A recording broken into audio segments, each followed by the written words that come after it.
Yo, what's up everyone?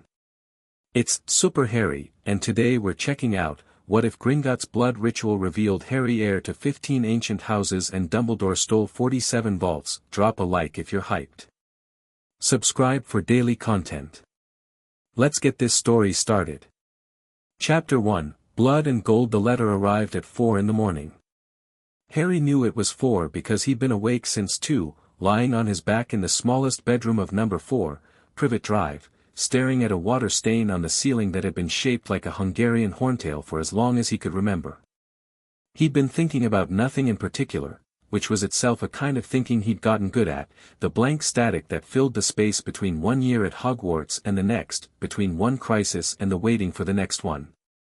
The owl tapped the window 3 times with the precision of someone who had been trained to be annoying.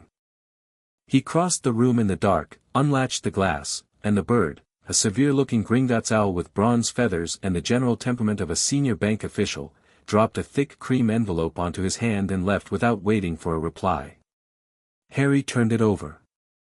The wax seal was the Gringotts crest, a dragon coiled around a vault door, and beneath it, in letters pressed so deep they might have been carved, for the eyes of Harrison James Potter. Inheritance matter. Urgent. 16th year. He sat on the edge of his bed and broke the seal. The letter inside was written in a script so precise it almost looked printed, on paper that felt heavier than paper had any right to feel. Mr. Potter, Gringotts Bank of Diagon Alley hereby formally requests your presence at the earliest opportunity, no later than the morning of your 16th birthday, to conduct a standard blood inheritance rite as mandated under the Charter of Magical Estates, subsection 7, clause 3. This ritual is standard procedure for all magical heirs upon reaching their 16th year. We note that this ritual was not performed at your 15th year, your 14th year, your 13th year, your 12th year, or your 11th year, all of which represented legally mandated intervals at which the rite should have been initiated. We further note that on each of these occasions, a request for postponement was submitted to Gringotts on your behalf by Albus Percival Wulfric Brian Dumbledore, citing your status as a ward and his authority as your magical guardian. Gringotts does not recognize this authority as superseding the mandatory nature of this rite. We apologize for the delay. Please come at your convenience. We will be ready. Yours in gold and good faith, Ragnarok, Chief Director, Gringotts Bank. Harry read it twice. Then he put it down on his knee and looked at the ceiling dragon for a long moment. 5 years. Dumbledore had delayed this 5 times. He didn't feel angry yet.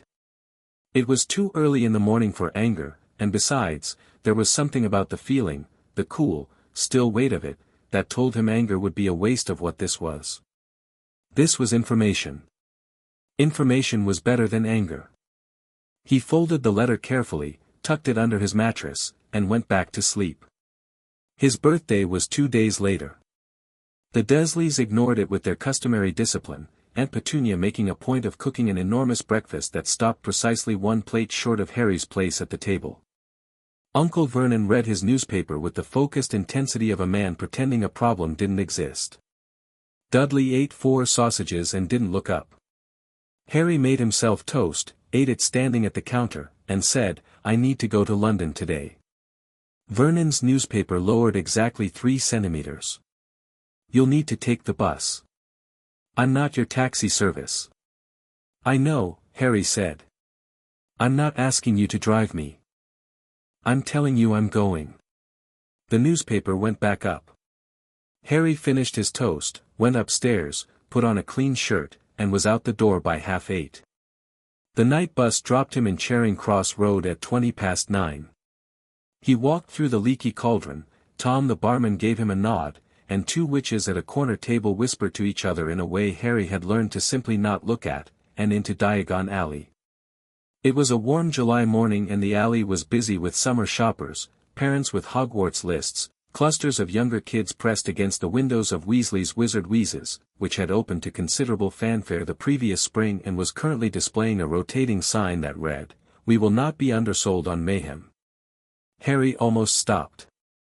But the letter in his jacket pocket had a kind of gravity to it and he kept walking. Gringotts sat at the end of the alley the way it always had, white marble and warning, goblin guards at the doors with the particular stillness of beings who had decided centuries ago that moving was optional. Harry pushed through the bronze doors, then the silver inner doors, and into the main hall. The hall was everything marble and height and industry, goblins behind their high counters, quills scratching in the particular rhythm that suggested money being moved in quantities that didn't require hurrying about. Harry approached the nearest counter, where a goblin with silver spectacles and a long, organized beard was annotating something with what appeared to be a quill made from a raptor feather. "I'm Harry Potter," Harry said. "I have a letter from Mr. Potter." The goblin looked up, and something shifted in his expression. Not warmth, exactly. More like the look of a professional who has been waiting a long time for a scheduled appointment. "We have been expecting you." "One moment." He didn't move immediately. He looked at Harry, really looked, in a way that felt assessing rather than curious, and then reached below his counter and pressed something. From a door to the left, a different goblin emerged. Taller than most, dressed in robes that were better made than the counter staff's, with the kind of authority that doesn't come from uniform but from the quality of how a person moves through space. "Mr. Potter," this goblin said. "I am Ragnarok. Come with me, please." They went down. Harry had been in the vaults before, in the rattling cart with Hagrid, through the plunging underground dark. But this was different. They went on foot, through a corridor Harry had never noticed behind a door that looked like part of the wall, lit by torches that burned with a blue-white light that was neither warm nor cold but purely functional. The walls here were older than the main bank. The stone had a different texture, less dressed, as if the builders had been less concerned with impression than with permanence. Ragnarok led him into a circular room that was entirely unlike the vaults. No gold. No shelves of treasure. Just a stone table in the center, a dark basin set into its surface, a single goblin-made knife laid beside it, and walls lined with shelves of ledgers so old their spines had gone the color of dried blood. Two other goblins stood at the edges of the room. Witnesses, Harry thought. "Sit," Ragnarok said, gesturing to the chair on Harry's side of the table. Harry sat. "What exactly happens in this ritual?" "Blood goes into the basin," Ragnarok said, sitting across from him with the ease of someone settling into a familiar task. "The basin reads the blood. Your bloodline, your magical inheritance, your claims of house and title, everything the blood carries, the basin surfaces. It cannot be forged. It cannot be altered. It is, Mr. Potter, the oldest form of magical truth we know." "And Dumbledore had this delayed," Harry said. 5 times. Ragnarok's expression didn't change, but something in his dark eyes sharpened. "Yes. You know why." It wasn't a question. Ragnarok's pause was the answer. "We have our suspicions," Ragnarok said carefully, "which will become certainties or nothings once the ritual is complete. I would prefer certainty, Mr. Potter. Shall we proceed?" Harry looked at the knife. It was small, elegant, a thing made for precise work. "What do I do?" 3 drops into the basin. Nothing more. Harry picked up the knife. It was lighter than it looked, goblin-made. He understood that now in a way he hadn't before, meaning it was better than anything a wizard would make. He drew it across his palm in one clean motion, barely feeling it, and held his hand over the basin. 3 drops fell. For a moment, nothing. Then the basin began to glow. Not spectacularly, not with fireworks or dramatic flair. It was more like watching something wake up. The glow started at the center and moved outward like ripples in water, and the color of it was deep gold, richer than the Gringotts uniforms or the vault coins, something older and more certain. Text began to rise from the basin's surface, not written on parchment but suspended in the light itself, letter by letter, forming lines that Harry leaned forward to read. He read the first 3 lines and stopped. Then he read them again. Harrison James Potter, heir to House Potter, ancient and noble, heir to House Peveril, ancient, most noble, and sovereign, Peveril, he said aloud. "Continue reading," Ragnarok said quietly. "Heir to House Gryffindor, ancient, most noble, and sovereign, heir to, House Slytherin, ancient, most noble, and sovereign, maternal line, via Gaunt. Harry looked up sharply. Ragnock met his eyes without flinching. Harry looked back down. Heir to, House Ravenclaw, ancient, most noble, and sovereign, heir to, House Hufflepuff, ancient, most noble, and sovereign, heir to, House Black, ancient and noble, declared heir via Sirius Orion Black, living, heir to, House Gaunt, ancient and noble, heir to, House Flammel, ancient, most noble, maternal line, via Evans, via adoption of blood, heir to, House Emoas, ancient, most noble, and sovereign, dormant, line of Merlin, heir to, House Lefay, ancient, most noble, and sovereign. Dormant, heir to, House Pendragon, ancient, most noble, and sovereign, dormant, heir to, House Riddle, ancient and noble, contested, via Slytherin, rival claim active, heir to, House Bones, ancient and noble, secondary claim, heir to, House Longbottom, ancient and noble, secondary claim, courtesy of magical adoption blood right. The light held for a long moment, then settled into a steady pulse, as if it were breathing. Harry straightened up slowly. The room was very quiet. The two witness goblins at the walls were very still. 15 houses, Harry said. 15, Ragnock confirmed. Emery's.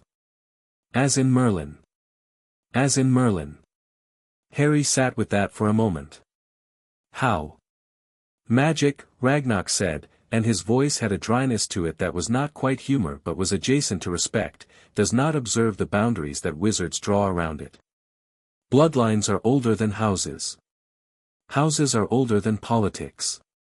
You are the convergence of several centuries of magical legacy that various parties have had very strong reasons to ignore.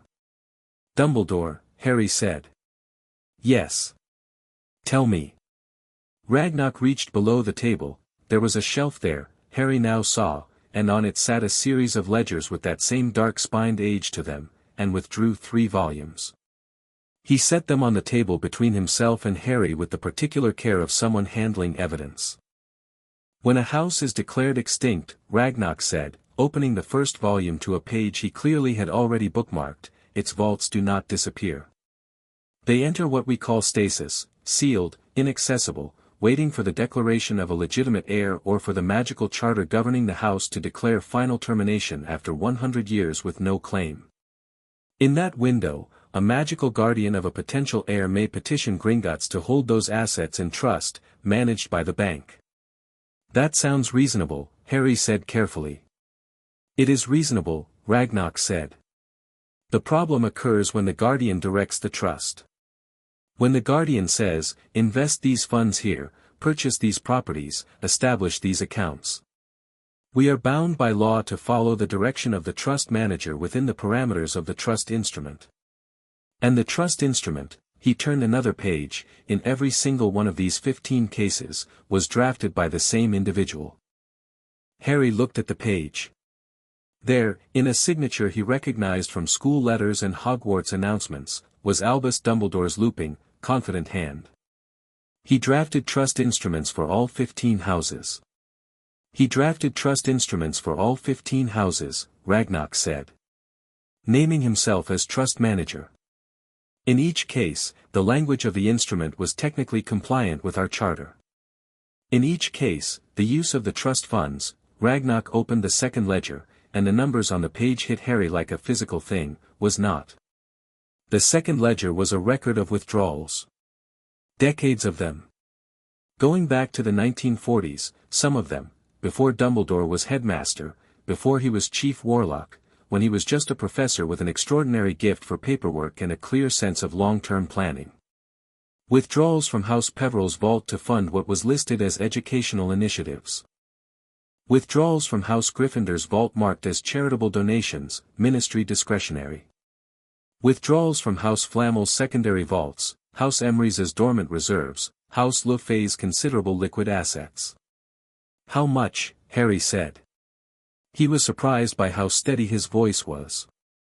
Total. Ragnock opened the third ledger. The number at the bottom of the first page, not the final total, just the first page, had enough digits that Harry had to count the commas. The current value of assets withdrawn, redirected, or otherwise displaced from the 47 vaults under these 15 houses, Ragnarok said, including compound interest calculated under magical estate law, is approximately 932 million galleons. The room was quiet. That's, Harry started. Approximately 11 billion pounds sterling, Ragnarok said. Yes. Harry leaned back in his chair and looked at the ceiling of the circular room, which was carved with the Gringotts dragon in bas-relief, coiled around a vault door, eternal and patient.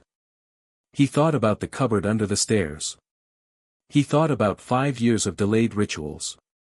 He thought about the measured, warm, certain voice that had told him what to do every year since he was 11, the hand on the shoulder and the half-moon glasses and the particular kind of love that looked like wisdom and functioned like a cage.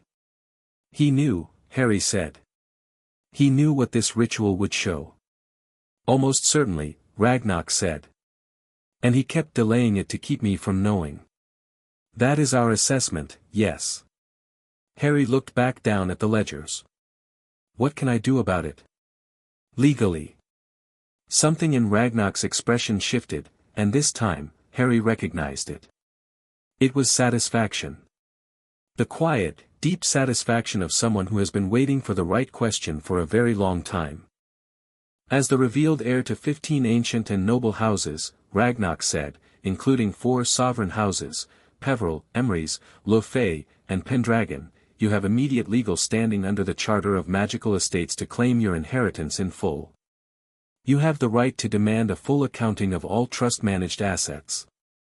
You have the right to file for recovery of displaced assets with interest. You have the right, under the Wisingamot Charter of 1423, to assume the seats belonging to your houses, all of which have been sitting empty. He paused. Peveril, Emrys, Lofay, and Pendragon carry sovereign status, which means they supersede the authority of the Chief Warlock's office in any vote where house sovereignty is at stake. Dumbledore is the Chief Warlock, Harry said. He holds seats by proxy of vacant houses, Ragnarok said. Standard practice when a house has no living heir. Those proxy seats return to the heir upon claiming. A pause. He would lose approximately 14 of his 22 current Wisingamot votes upon your formal claiming. Harry absorbed this. You've been waiting for this. We have been prevented from acting, Ragnarok said, with a precision that was its own kind of anger. Gringotts is bound by the same laws that govern wizarding estates. We cannot unilaterally challenge a trust instrument without a legitimate heir to bring claim. We have watched these accounts for decades, Mr. Potter. We do not enjoy watching. No, Harry agreed. I don't imagine you do. He reached forward and closed the third ledger with a quiet, final sound. What do I need to sign? They were there for 4 hours. There was a great deal of parchment. Ragnarok had clearly anticipated this moment with considerable thoroughness. The documents were already prepared, needing only Harry's signature and a small blood seal on each. Claim forms for all 15 houses. A formal notice of contest to the trust instruments, to be delivered to Dumbledore's office and to the ministry simultaneously.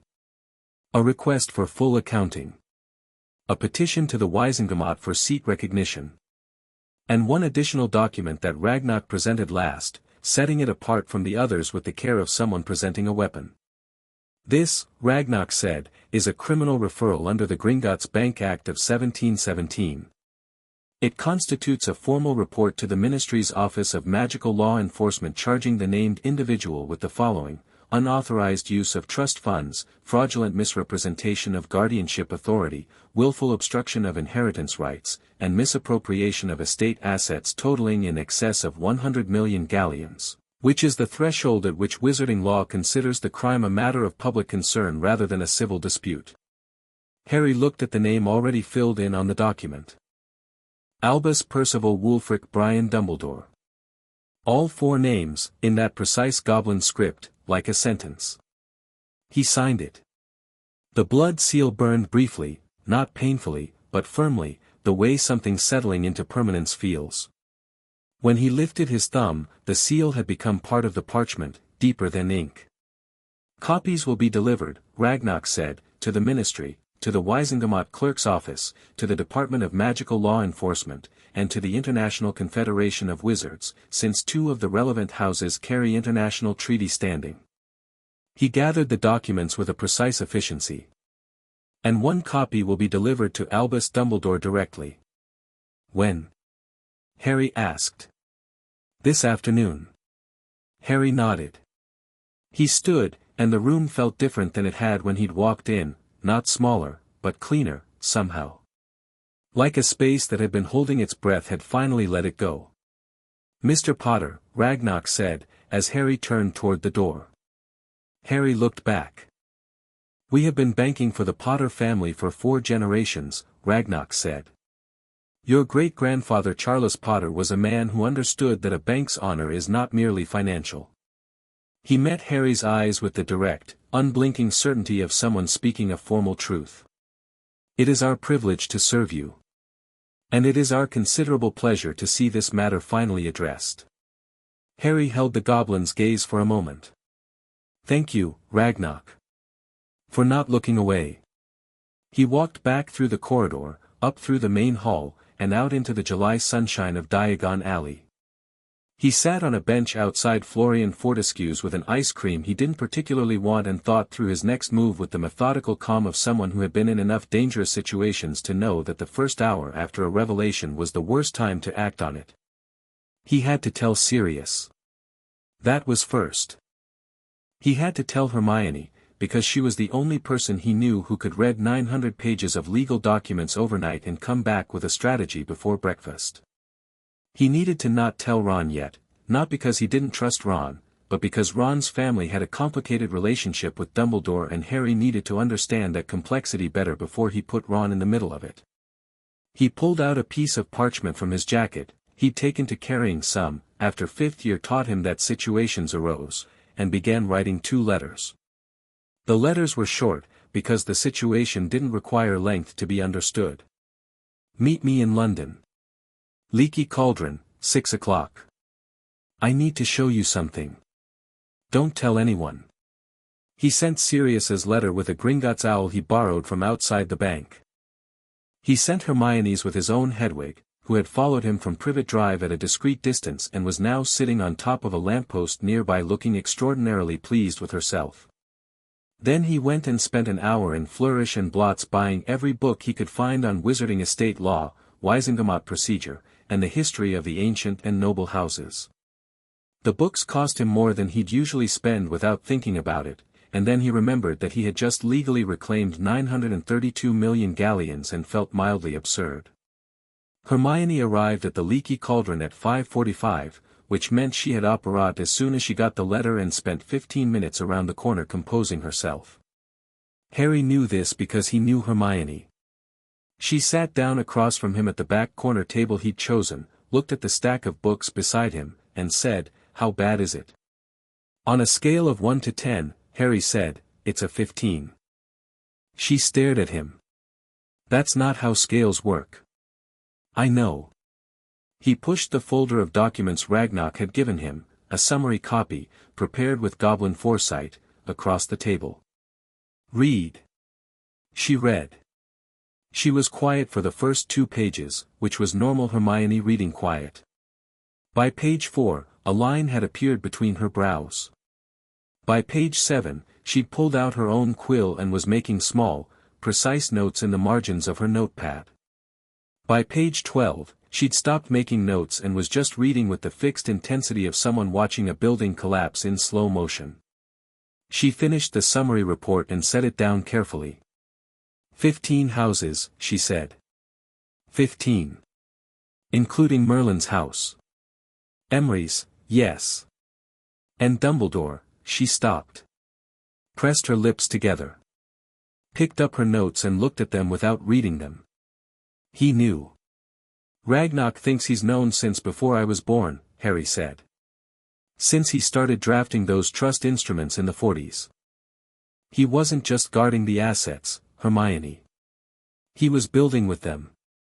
The withdrawals go into educational initiatives, Hogwarts endowment funds, ministry connections, political contributions going back decades.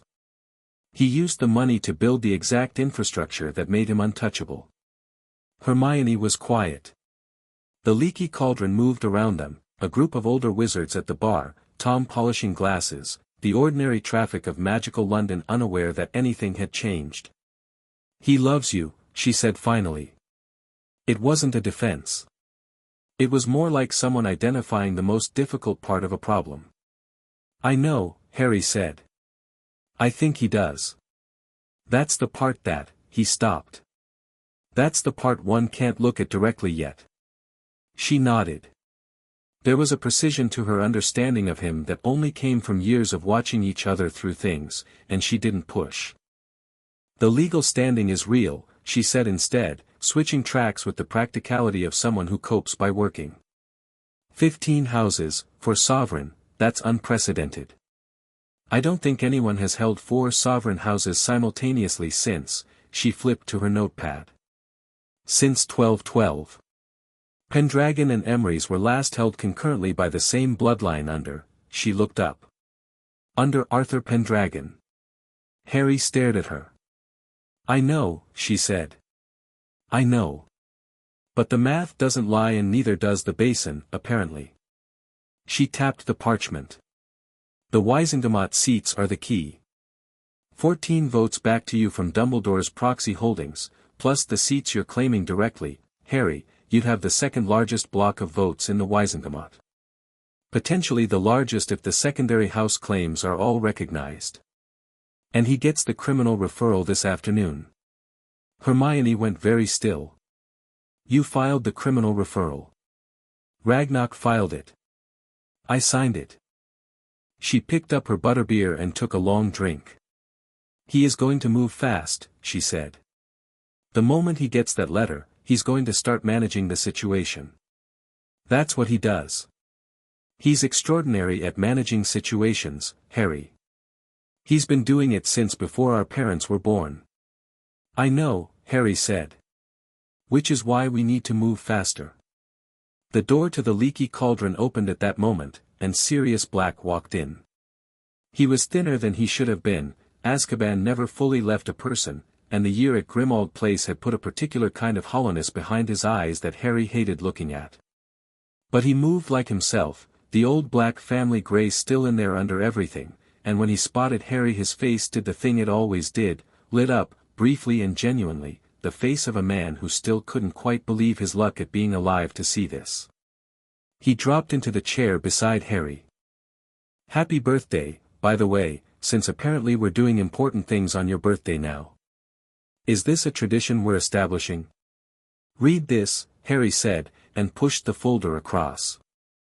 Sirius read it faster than Hermione had, because Sirius read the way he did everything, recklessly and all at once. He was through the first page in under a minute, and by the third page the lightness had gone out of his expression entirely. He read the rest without speaking, turning pages with movements that got progressively more controlled, which in Sirius was the tell Harry had learned to watch for. The control meant he was furious. He set the folder down. He sat very still for a moment. 47 vaults, he said. Yes. He emptied 47 vaults. Redirected, technically. But yes. The Black Family Vault, Sirius turned back to a page. He had a trust instrument on the Black Family Vault. "I left you the Black Estate, Harry. He drafted a trust instrument on my estate while I was in Azkaban, claiming," his voice was even and terrible, "claiming guardianship of the estate assets on your behalf. He used your name as the beneficiary to access funds that were meant to be inaccessible." He looked up, and his eyes were the particular grey-silver of storm clouds, which Harry had always thought was a Black family trait but which was currently doing something genuinely alarming. "How much from the Black Vault?" 43 million galleons, Hermione said quietly, because she had already found that page. The sound Sirius made was not quite a word. He pressed the heels of his hands against his eyes. 12 years in Azkaban, he said, and while I was in there, Sirius. Harry put a hand on his arm. Sirius took a breath. Let it out slowly. When he lowered his hands, the storm cloud eyes were steady again, and something had resolved in them, not calm, but direction. Purpose. What's the play? Claiming the houses formally starts tomorrow, Harry said. Ragnarok has the process ready. The criminal referral goes to the ministry today. We need, he glanced at Hermione. We need someone at the ministry who we can trust to ensure the referral isn't buried, Hermione said. The DMLE is compromised by Fudge's administration still. Amelia Bones is the best candidate, and the fact that Harry has a secondary claim on House Bones means he has legal standing to contact her directly as a matter of house business. She'll be furious about the house claim, Sirius said. Yes, Harry agreed. But she's honest. I'd rather deal with furious and honest than cooperative and compromised. Sirius almost smiled. You sound like your father just then. James had that same thing, the ability to see the political geometry of a situation. He picked up the folder again and turned to the back page, where the list of 15 houses was laid out in the Basin's own light script, transferred to parchment by goblin magic. He read them all, slowly, and when he reached House Emery's his eyebrows rose in a way that suggested even Sirius Black, professional unshockable person, had not anticipated that particular line. Merlin, he said. Apparently, Harry said. You're the heir of Merlin, 4 founders, and King Arthur. Along with 11 others, yes. Sirius put the folder down very gently. Dumbledore, he said, in a voice that had gone very quiet and very flat, was never going to let you find this out. Was he? No. He was going to keep you small and guided and grateful for the scraps he left in your vault, your parents' money, a fraction of what was actually yours, and you were going to fight Voldemort and either die conveniently or survive and never know. Sirius's jaw was tight. And he would have called that love. He would have, Harry. He would have genuinely believed that keeping you ignorant was the kindest thing he could do. I know, Harry said quietly. Does it? Sirius hesitated, which was unusual enough that both Harry and Hermione looked at him. Does it change things? For you? With him? Harry thought about the letter that was being delivered to Dumbledore's office right now, the criminal referral with 4 names and a blood seal that couldn't be undone. He thought about the water stain on his ceiling and the Dursley's extra sausage and the 5 delayed rituals and the warmth of a voice saying I have always valued your sacrifice, Harry. Yes, Harry said. But not in the way he'd expect. Hermione looked at him, steady and clear-eyed. What do you mean?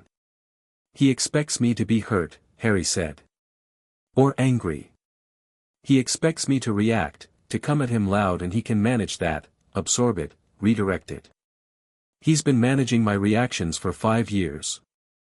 He looked down at the folder on the table, at the list of 15 houses and the signature and the blood seal. I'm not going to react. I'm just going to do. The leaky cauldron hummed around them. Outside, the summer light was going golden with the first move toward evening, and somewhere across London, a letter was arriving at a school where a very old, very clever man was about to discover that he had, for the first time in decades, miscalculated. Sirius picked up his butterbeer. Right, he said. So. What do we do first? Harry looked at the list. 15 houses. 15 legacies. 47 vaults and 932 million galleons and a Wisengamot seat that no one had sat in for 800 years. Tomorrow morning, he said, I go back to Gringotts. I start claiming them one by one. He looked up at both of them, Hermione with her notepad, Sirius with his grey storm eyes and his stubborn, unbreakable loyalty. And I want you both there. Obviously, Hermione said. Obviously, Sirius said. Harry nodded. He picked up his untouched butterbeer and finally took a drink, and it tasted, he thought, like the beginning of something. Outside, the summer evening settled over Diagon Alley with the particular quality of a world that didn't yet know it was about to change. Owls were flying over rooftops with letters. Somewhere near the apothecary, a child was complaining loudly about the cost of potions' ingredients. Gringotts gleamed white at the end of the alley, patient and permanent, its dragon and vault seal catching the last of the sun. And in a circular underground room with shelves of old ledgers and a stone basin that had just woken up after 5 years of enforced silence, Ragnarok was reviewing documents with the focused pleasure of someone who had been right for a very long time and was finally allowed to act on it. Chapter 2, The weight of 47. The morning came in grey and purposeful. Harry was up before 6, which surprised nobody who knew him, and in the kitchen of the small flat above the leaky cauldron that Tom had quietly provided, one of the perks, apparently, of being Harry Potter on the day after your world restructured itself. He was reading through a state law by the time Hermione knocked on his door at 1:15. She came in with 2 cups of tea, a leather satchel that looked like it had been packed the night before with architectural precision, and the expression she wore when she'd been awake since 4 doing research and considered this a reasonable life choice. "I found the original charter documents," she said, setting down the tea and opening the satchel on the table beside his books. "For all 4 sovereign houses. Peveril, Emrys, Lefay, and Pendragon. They're in the restricted section archives at the Ministry, public record, technically, but nobody's accessed them in about 3 centuries because nobody's had standing to care." She laid out 4 photocopied documents. She'd clearly visited the Ministry's public records office at some point between midnight and 6, which was either impossible or simply Hermione. "The sovereign designation isn't just ceremonial, Harry. It predates the Ministry itself. These houses existed under a different legal framework, the Pre-Ministry Compact of 1087. Under the Compact, a sovereign householder isn't just a member of the Wizengamot. They're a signatory to the original founding document of British magical governance." Harry picked up the Emrys Charter. The parchment in the copy was ancient even in reproduction, the script a form of magical calligraphy that was half rune and half Latin and entirely certain of its own importance. "What does signatory mean, practically?" "It means," Hermione said, sitting down and wrapping her hands around her tea, "that you don't just vote in the Wizengamot. You have the right to convene it. You have the right to table matters that supersede ordinary legislative procedure. And you have the right, under Article 7 of the Compact, to call for an audit of any ministry official's conduct, including the chief warlock, without requiring a majority vote to initiate the process." Harry set the charter down slowly. He didn't just delay the ritual to protect his vault scheme. He delayed it because if you'd known about the sovereign houses at 11, Hermione said, you could have walked into the Wizengamot on your first day at Hogwarts and started pulling threads. She paused. "He wasn't keeping you from your money, Harry. He was keeping you from your authority." The difference between those 2 things settled over the room like a change in pressure. "Where's Sirius?" Harry asked. "He went for a walk at about 5. She glanced toward the window. "He had the look he gets when he needs to be moving or he'll break something."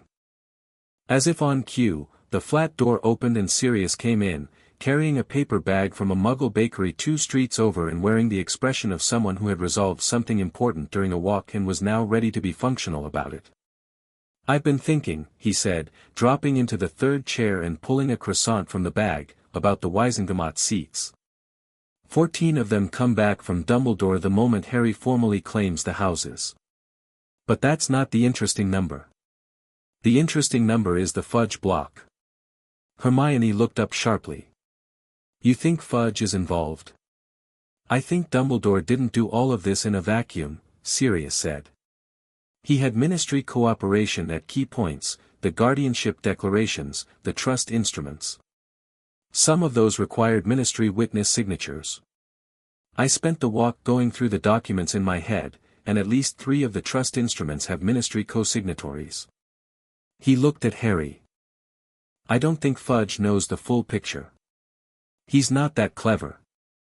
But someone at the ministry, probably multiple someones, signed off on legal documents that enabled 40 years of this."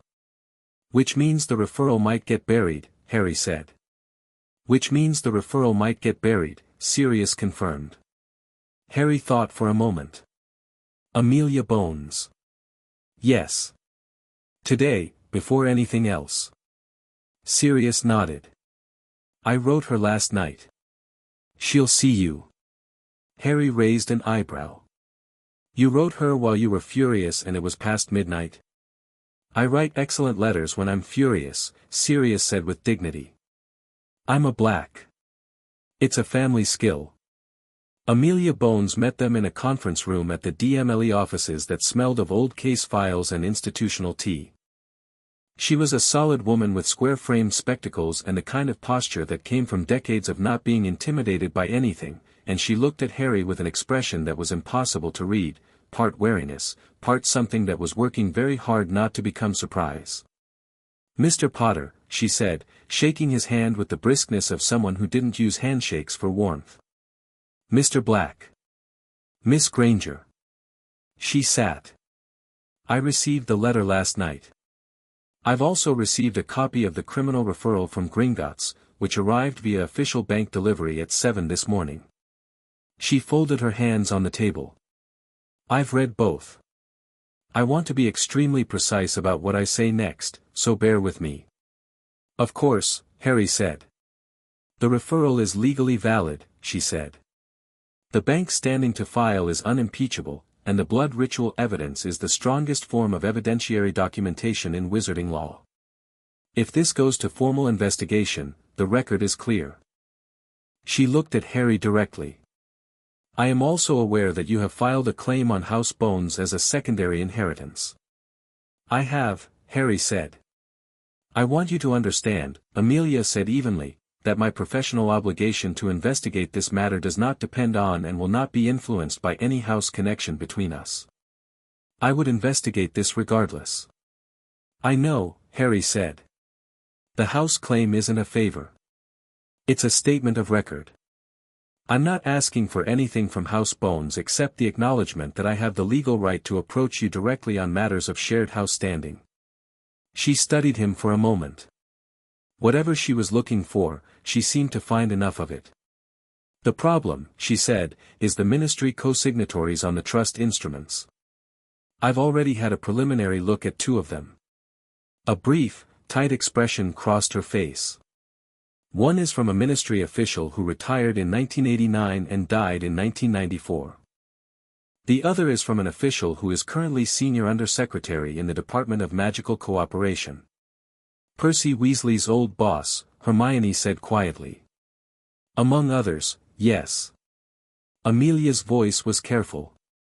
If I open a formal investigation, it goes through standard channels. Standard channels involve the minister's office being notified. Fudge will suppress it, Sirius said. Fudge will attempt to manage it, Amelia said, with the precision of someone who chose words like she was diffusing something. What I can do is open a parallel investigation under my direct authority as DMLE head, classifying it under the Gringotts Act provisions as a financial crime investigation, which does not require ministerial notification under Section 12 of the Act. It keeps it out of Fudge's hands for approximately 3 weeks, which is the statutory window before cross-departmental notification becomes mandatory. 3 weeks, Harry said. 3 weeks, she confirmed. What can you do in 3 weeks? Harry looked at Hermione. Hermione looked at Sirius. Sirius ate the rest of his croissant. Enough, Harry said. The first house claiming was at 9 o'clock. Ragnarok had set up the claiming chamber with the efficiency of someone who had been mentally organizing this event for years and was now simply executing the plan. The room was the same circular one from the day before, but the stone table had been cleared of ledgers and set instead with 15 small crystals, each one a different color, each one linked by goblin magic to one of the 15 vaults. The claiming ritual is simpler than the inheritance rite, Ragnarok said, as Harry sat down across from him with Sirius and Hermione standing at the walls. 3 drops of blood onto the crystal for each house. The crystal bonds to your magical signature. The house recognizes you. The seat in the Wizengamot activates. The vault opens. He paused. For the dormant houses, Emrys, Lofay, Pendragon, there may be additional responses. The magic is old. We cannot fully predict what those houses have been waiting to give their heir. What kind of responses? Hermione asked. Nothing dangerous, Ragnarok said, with the mildly offended tone of a banker assuring a client that his vault wouldn't explode. Magical acknowledgement. Legacy memories, sometimes. Wards recognizing the heir. Old magic tends to have opinions about its bloodline returning. Harry looked at the 15 crystals.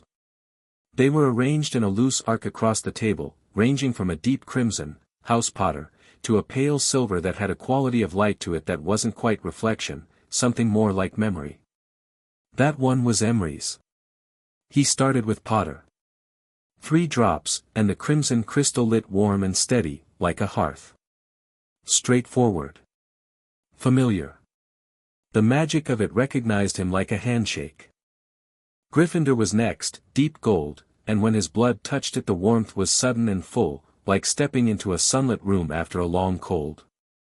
Sirius made a small sound behind him that wasn't quite a laugh. Slytherin took slightly longer.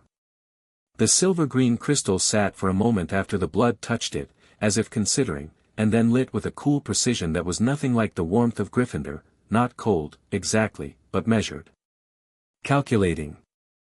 Harry thought of the Sorting Hat saying not a bad mind, plenty of courage and understood, for the first time, that the hat had been telling him something more specific than he'd realized.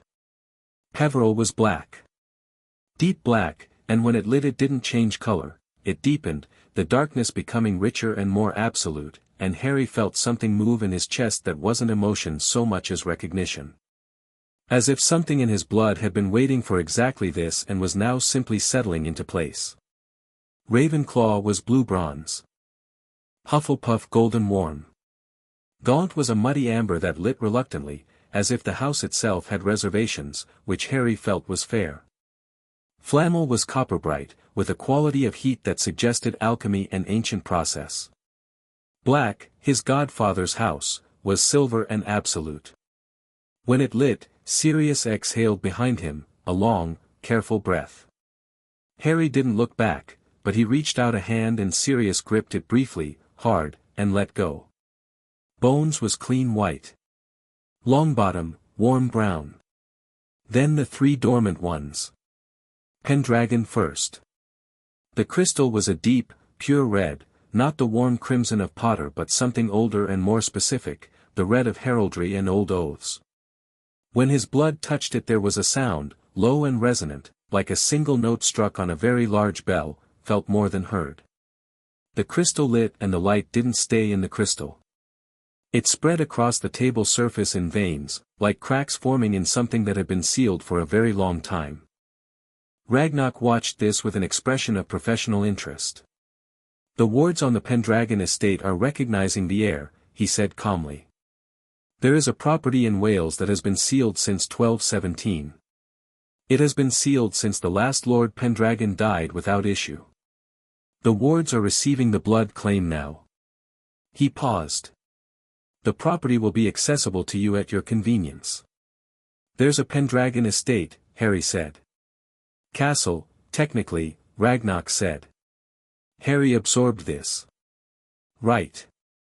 Lufay was deep purple, almost violet, and when it lit the temperature in the room dropped a fraction of a degree that had nothing to do with actual cold. It was a quality of magic that was older than the Castle Foundation kind, older than goblin banking and wizard governance, something that predated all of it. Hermione made a small sharp sound from her wall. Harry, I can see the wards, she said quietly. The old ones. They're active. I see them too, Ragnarok said, with the satisfaction of someone whose assumptions had just been confirmed. Lufay's bloodline magic is considerably more present than we anticipated. The house has been dormant but not, he paused, not inert. It has been waiting. Then Emery's. The pale silver crystal with its quality of remembered light. Harry put 3 drops of blood onto it and the room changed. Not dramatically. Not with fireworks or force. The change was more like the difference between a room before dawn and a room just after, the same space, the same physical contents, but the quality of the light was fundamentally different. The emery's crystal didn't just light. It resonated, and the resonance moved through the stone walls and the old ledger shelves and through the floor into whatever bedrock Gringotts was built on, and somewhere in the back of Harry's skull he felt something unfold, vast and patient and very old, like a library whose doors had been locked so long that opening them released not just a smell of old paper but a sense of all the knowledge contained within, present and waiting. It lasted about 4 seconds. Then it settled, and Harry was just himself again, sitting at a stone table with a slightly glowing crystal, except that the room felt different in a permanent way. "Well," Ragnarok said, into the quiet. "Yeah," Harry agreed. "All 15 claimed," Ragnarok said, and if his voice had a quality of reverence it was the professional kind, the respect of a craftsman witnessing something he'd theorized about for decades actually occurring. "You are, Mr. Potter, as of this moment, legally and magically confirmed as Lord of 15 ancient and noble houses. The Wisengamot clerk's office will receive notification within the hour." He looked up. Dumbledore's proxy seats are already reassigning. Hermione's quill was moving rapidly across her notepad. "How quickly will the Wisengamot respond?" "The next session is in 6 days," Ragnarok said. "They will have no choice but to formally recognize the claims at that session, under the estate charter. The law does not give them the option of deferral." 6 days, Harry said. "And Dumbledore knows by now." "He has known since yesterday afternoon," Ragnarok said. His copy of the criminal referral was signed for at 4:17 p.m. The Owl arrived at Grimmauld Place. Sirius had moved them there after the Gringotts session, for security, and because the wards on the old Black family home were impenetrable once Sirius reactivated them as Lord Black, at 2 in the afternoon. It was a Hogwarts owl. The handwriting on the envelope was so familiar it was almost physical, the particular loop of the D, the careful letters like a man who had once been told that handwriting was a form of consideration. "Dear Harry, I wonder if you might come to Hogwarts at your earliest convenience. I believe there are matters we should discuss in person, and soon. I have asked your head of house to excuse you from any standing obligations. I should tell you that I received the communication from Gringotts yesterday. I have already engaged solicitors to respond to the financial claims, which I believe contain certain inaccuracies that will be readily addressed through the appropriate legal channels. Most importantly, Harry, I want you to know that whatever this process surfaces, my care for you has not changed. I hope you will give me the chance to explain certain decisions that may, without context, appear to be other than what they were. Yours, Albus." Harry read it twice. Then he passed it to Sirius, who read it with his jaw tightening incrementally. "Certain inaccuracies," Sirius said. "His solicitors are already engaged," Hermione said, reading over Sirius's shoulder. "He moved fast." "He always moves fast," Harry said. "He's just very graceful about it so it doesn't look like speed." He took the letter back and folded it neatly. "I'm going." "Harry," Hermione started. "Not alone," Harry said. "And not until we're ready." "But I'm going." He looked at the letter. "He wants to explain." "Fine. Let him explain. But I'm going to be the one controlling that conversation." "How?" Sirius asked. "By knowing everything before I walk through his door," Harry said simply. "Hermione, the financial trail, can you trace where the specific withdrawals went? Not just the general categories he labeled them, but the actual destination accounts." "Given the ledgers Ragnarok provided, probably yes," she said, already thinking. "It'll take me tonight and tomorrow morning." "I need the 3 most damning redirections," Harry said.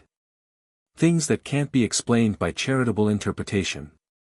Specific money to specific places that no one can spin."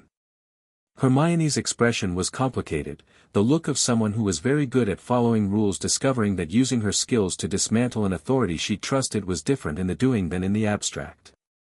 But she nodded. "Sirius," Harry said, "can you get Remus here?" "Already sent for him this morning," Sirius said quietly. "He'll be here tonight." Remus Lupin arrived at 7:30, smelling of rain and looking like a man who'd been traveling since the letter arrived. He sat at Grimald Place's kitchen table. Creature had been sent to the attic by Sirius with the authority of a Lord Black who was not in the mood, and read through everything with the particular still attention of someone who had learned that reacting before he'd understood everything fully was a luxury he couldn't afford. He finished. Set the papers down. Sat back. James and Lily, he said. Did the ritual show anything about what they knew? No, Harry said. But Ragnarok found correspondence in the estate files. Letters between Dumbledore and my father from 1979 to 1981. He slid the copied pages across. My father trusted him completely. Dumbledore was the one who suggested Godric's Hollow, who arranged the Fidelius, who recommended Pettigrew as secret keeper after. He stopped. Remus was reading. His hand, Harry noticed, had gone flat on the table with a stillness that was deliberate. After Dumbledore told James, Remus said slowly, reading a line, that Sirius's loyalty was uncertain and worth considering carefully. His voice was very even. He told James that. In a letter dated September 1981, Harry said. 6 weeks before they died. The kitchen was quiet. The old house settled around them with its usual vocabulary of creaks, the muffled protests of a building that had housed too much history and was perpetually complaining about it. He turned them against Sirius, Remus said. Not a question. He created the conditions, Harry said carefully. I don't think he knew Pettigrew was the spy. I don't think he intended what happened. But he made the suggestion that positioned things perfectly for Voldemort to. He stopped again. Sirius was very still across the table. He had reasons, Remus said, and his voice was doing something painful and careful. He always has reasons. That's the thing about Albus, that makes this. He put his hand over his face for a moment. He is not a cruel man. He has never once in my life been deliberately cruel. He is a man who is so certain that his view of the necessary shape of things is correct that the harm he causes never registers as harm to him. It registers as unfortunate collateral to an essential outcome. The essential outcome being me, Harry said. Controlled, guided, ignorant, and grateful. Remus lowered his hand. His amber eyes were steady and tired and honest. Yes. I'm going to see him, Harry said. Day after tomorrow. I need the financial analysis from Hermione first. I want to walk in there knowing exactly what he did and exactly what I'm going to do about it, so that when he tries to manage the conversation, and he will try, and he'll be very good at it, I don't have to react to him. I just have to tell him what's already in motion. What is already in motion? Remus asked. Harry looked at the list of 15 houses on the table. 14 Wisengamot votes returning to me. Criminal referral active under DMLE investigation. Formal asset recovery proceedings through Gringotts. Wisengamot seat activation in 6 days. He paused. And I'm going to talk to Rita Skeeter. 3 pairs of eyes landed on him with varying degrees of alarm. Harry, Hermione said. Not the way she usually operates, Harry said. She's an animagus. Unregistered. I know it, you know it. Which means I have leverage. And Skeeter, whatever her faults, and they are numerous and specific, prints what she's given if the story is big enough. This story is the biggest thing to hit Wizarding Britain since Voldemort's fall. I'd rather she print the truth than invent something worse. A beat of silence. That's, Sirius said, genuinely diabolical. I learned from the best, Harry said dryly. Hermione worked through the night, which Harry knew because he woke at 3 and saw light under her door and the sound of quill on parchment moving at the pace of someone discovering things faster than she was comfortable with. By morning she had 3 separate sheets, each one representing a specific financial redirection that was, as Harry had requested, indefensible. The first was the most straightforward. Over 40 million galleons from House Peverell's vault had been redirected between 1970 and 1981 to what Dumbledore's records labeled Hogwarts Infrastructure Trust. Cross-referencing with actual Hogwarts building records, Hermione had somehow obtained these, showed that no significant infrastructure work had been done during that period. The money had, instead, gone to a series of private accounts maintained by a shell trust with no clear beneficiary. Dead end on paper, but dead ends on paper were their own form of evidence. The second was personal and ugly. 12 million galleons from House Black's vault, accessed via the guardianship trust while Sirius was in Azkaban, had been dispersed as what were recorded as Order of the Phoenix operational funds between 1995 and 1996. The Order of the Phoenix was Dumbledore's organization. He had funded his own private resistance movement with money belonging to a man who was in prison for a crime he didn't commit. When Sirius read this one, he set the page down and left the room for 5 minutes. When he came back, his face was composed and his hands were steady and he didn't say anything about it, which was more frightening than if he had. The third was the one Hermione had circled twice in red and underlined. 31 million galleons from House Flamel's secondary vault, the vault associated with Nicholas Flamel's British magical holdings, accessed via the Bloodline Adoption Trust, had been redirected in 1991. In a single transaction. To a specific account held by the Hogwarts Headmaster's Discretionary Fund. 1991, Harry said. Yes, Hermione said. The year I started Hogwarts. Yes. He withdrew 31 million galleons the same year I arrived at school. Hermione didn't say anything, because she'd had the night to sit with this and she'd already done the horrified part and come out the other side into the cold, clear air of just knowing. What was that money used for? Harry asked. I can't trace it fully, Hermione said. The discretionary fund has less documentation than the others. But, she hesitated, a portion of it funded the creation of a specific object that was stored at Hogwarts in 1991. Harry stared at her. The Philosopher's Stone, she said. Or rather, the removal of the Philosopher's Stone from Gringotts. The cost of the protections, the construction of the chamber, the arrangement with Flamel himself, it was funded from Flamel's own vault. Which Dumbledore controlled. She looked up. He used Nicholas Flamel's own money to fund the operation that put the stone at risk. And then he left a trap for Voldemort that involved 3 11-year-olds nearly dying. The kitchen was very quiet. He used Flamel's money to fund a trap, Harry said slowly, that he expected me to walk into. I don't know that he expected, he did, Harry said. Not angrily. Just with certainty. He needed me to face Quirrell. He said as much, in roundabout ways, in various conversations since. He needed me to start learning what I was capable of. The stone was a controlled test. He looked at the sheet. And he funded the test with my inheritance. Hermione picked up her tea. It had long gone cold. I keep trying, she said quietly, to find the interpretation that makes this something other than what it is. I've been trying since last night. I'm very good at finding alternative interpretations. She set the cup down. I can't find one. I know, Harry said.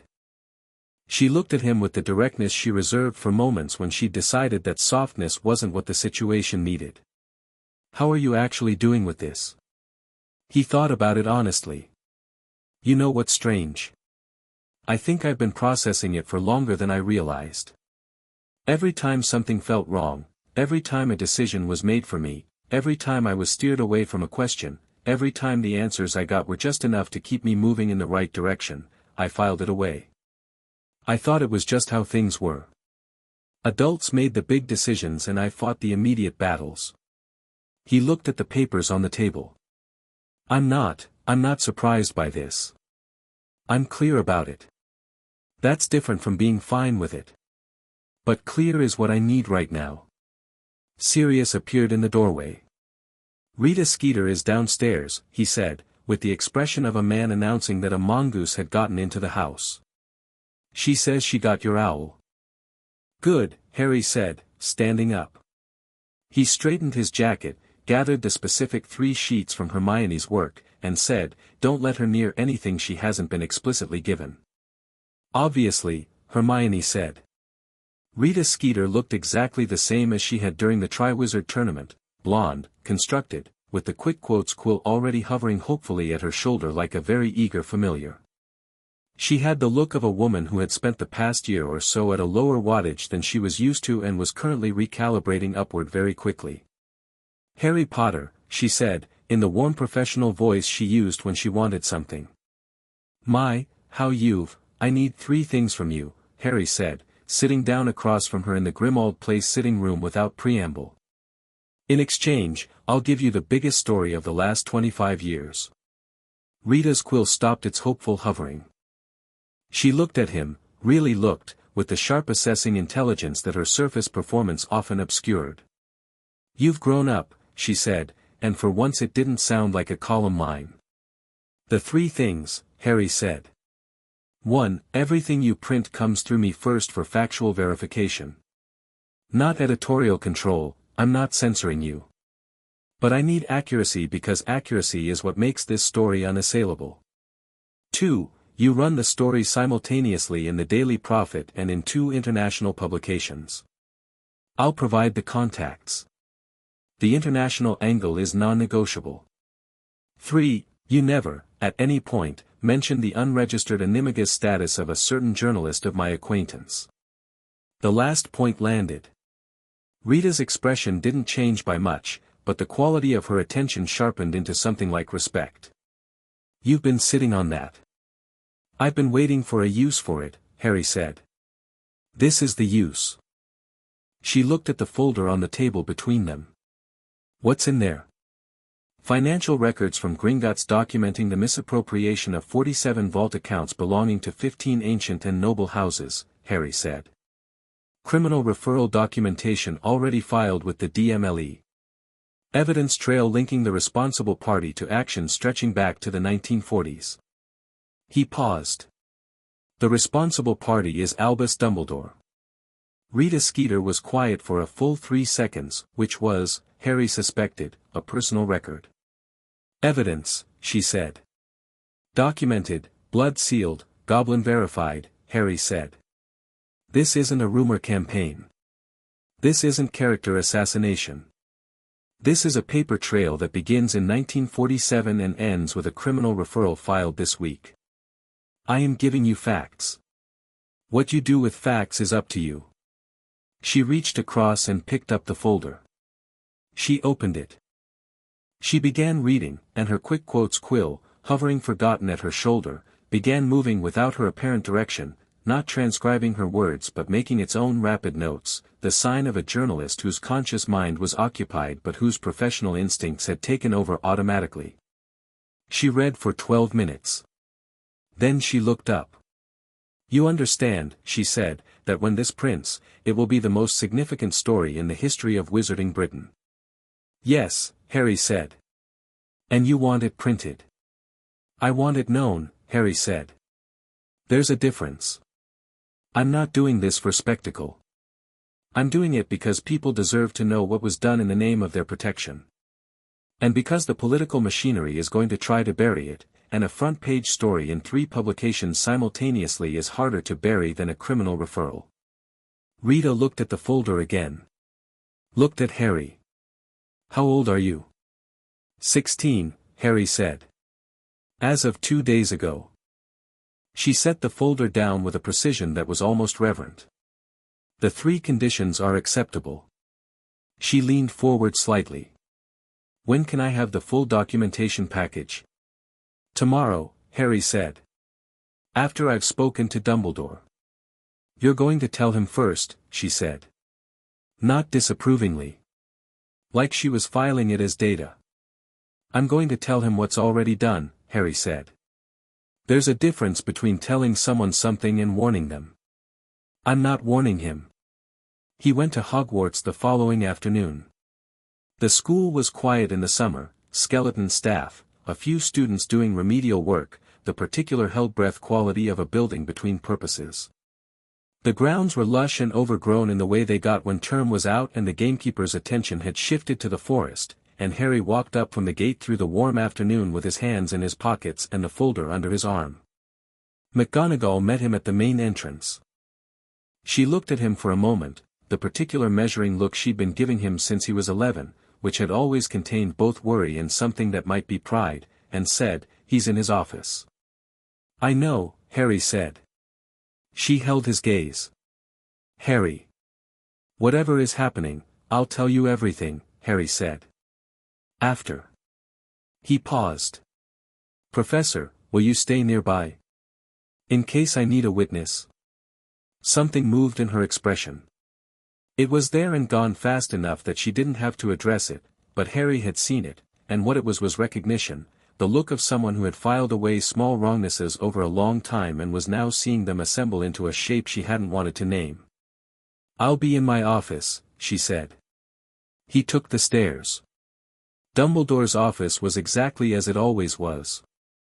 The portraits of former headmasters dozed in their frames or watched with varying degrees of discretion. The sorting hat sat in its cabinet. The instruments on the side tables made their small, purposeful sounds. Fawkes was absent from his perch, traveling, perhaps, or simply somewhere else in the way phoenixes sometimes were. Dumbledore was behind his desk. He rose when Harry came in, and the expression on his face was the one Harry had seen 100 times, warm, concerned, genuine, the carefully constructed bearing of a grandfather who has been worrying. "Harry," he said.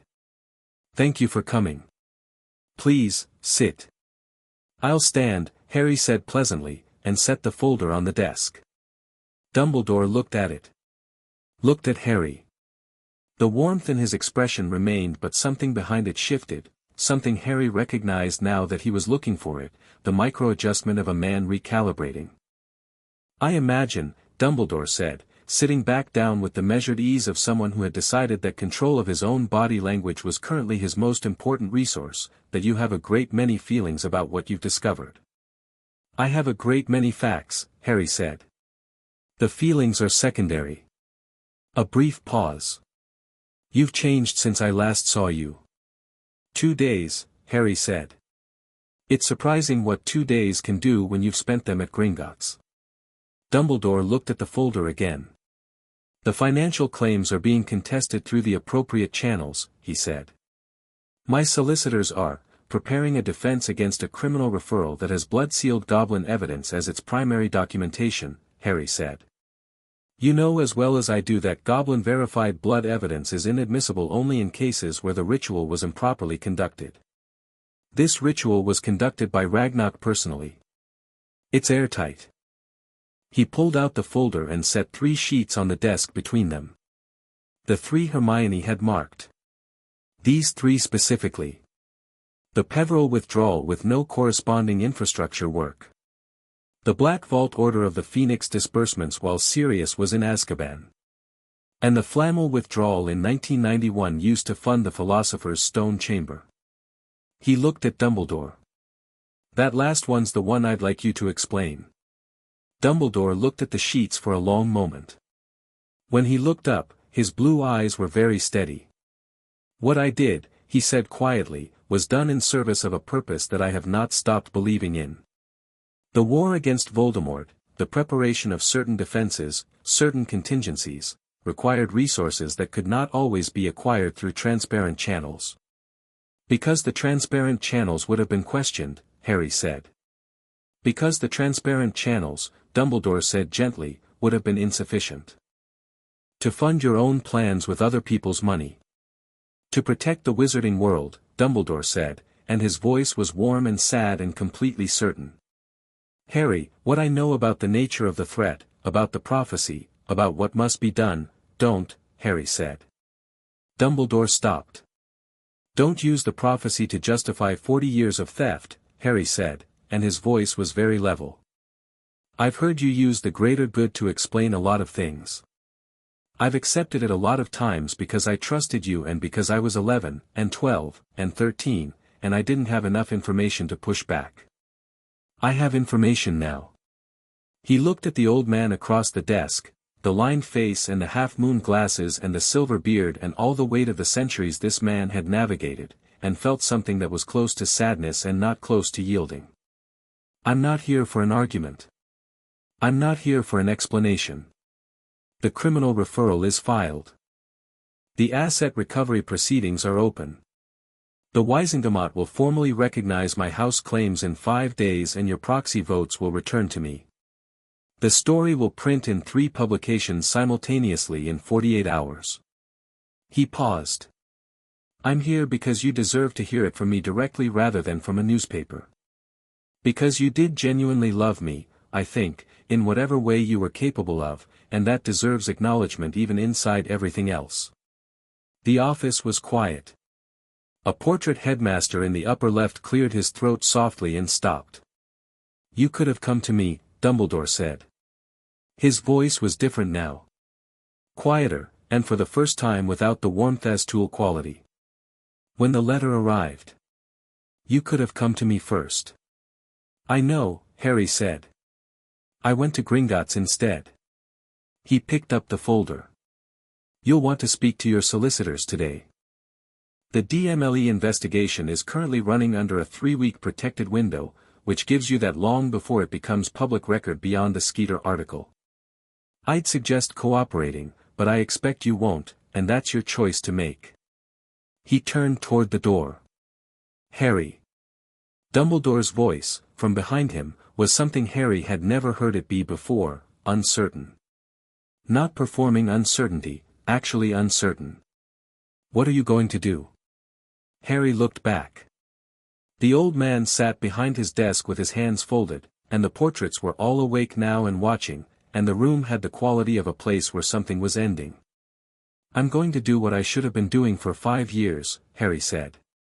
I'm going to run my own houses. I'm going to sit in the Wiesengemot.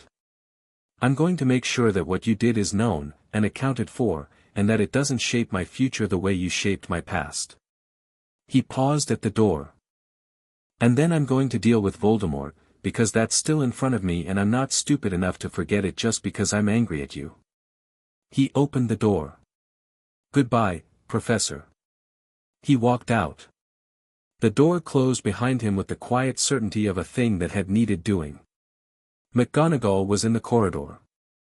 She had been in the corridor. Standing by the tapestry of the Norwegian trolls, very still, not quite close enough to the door to have heard everything, but close enough to have heard the shape of it. She looked at him. Her expression was composed and her eyes were bright. Tell me, she said.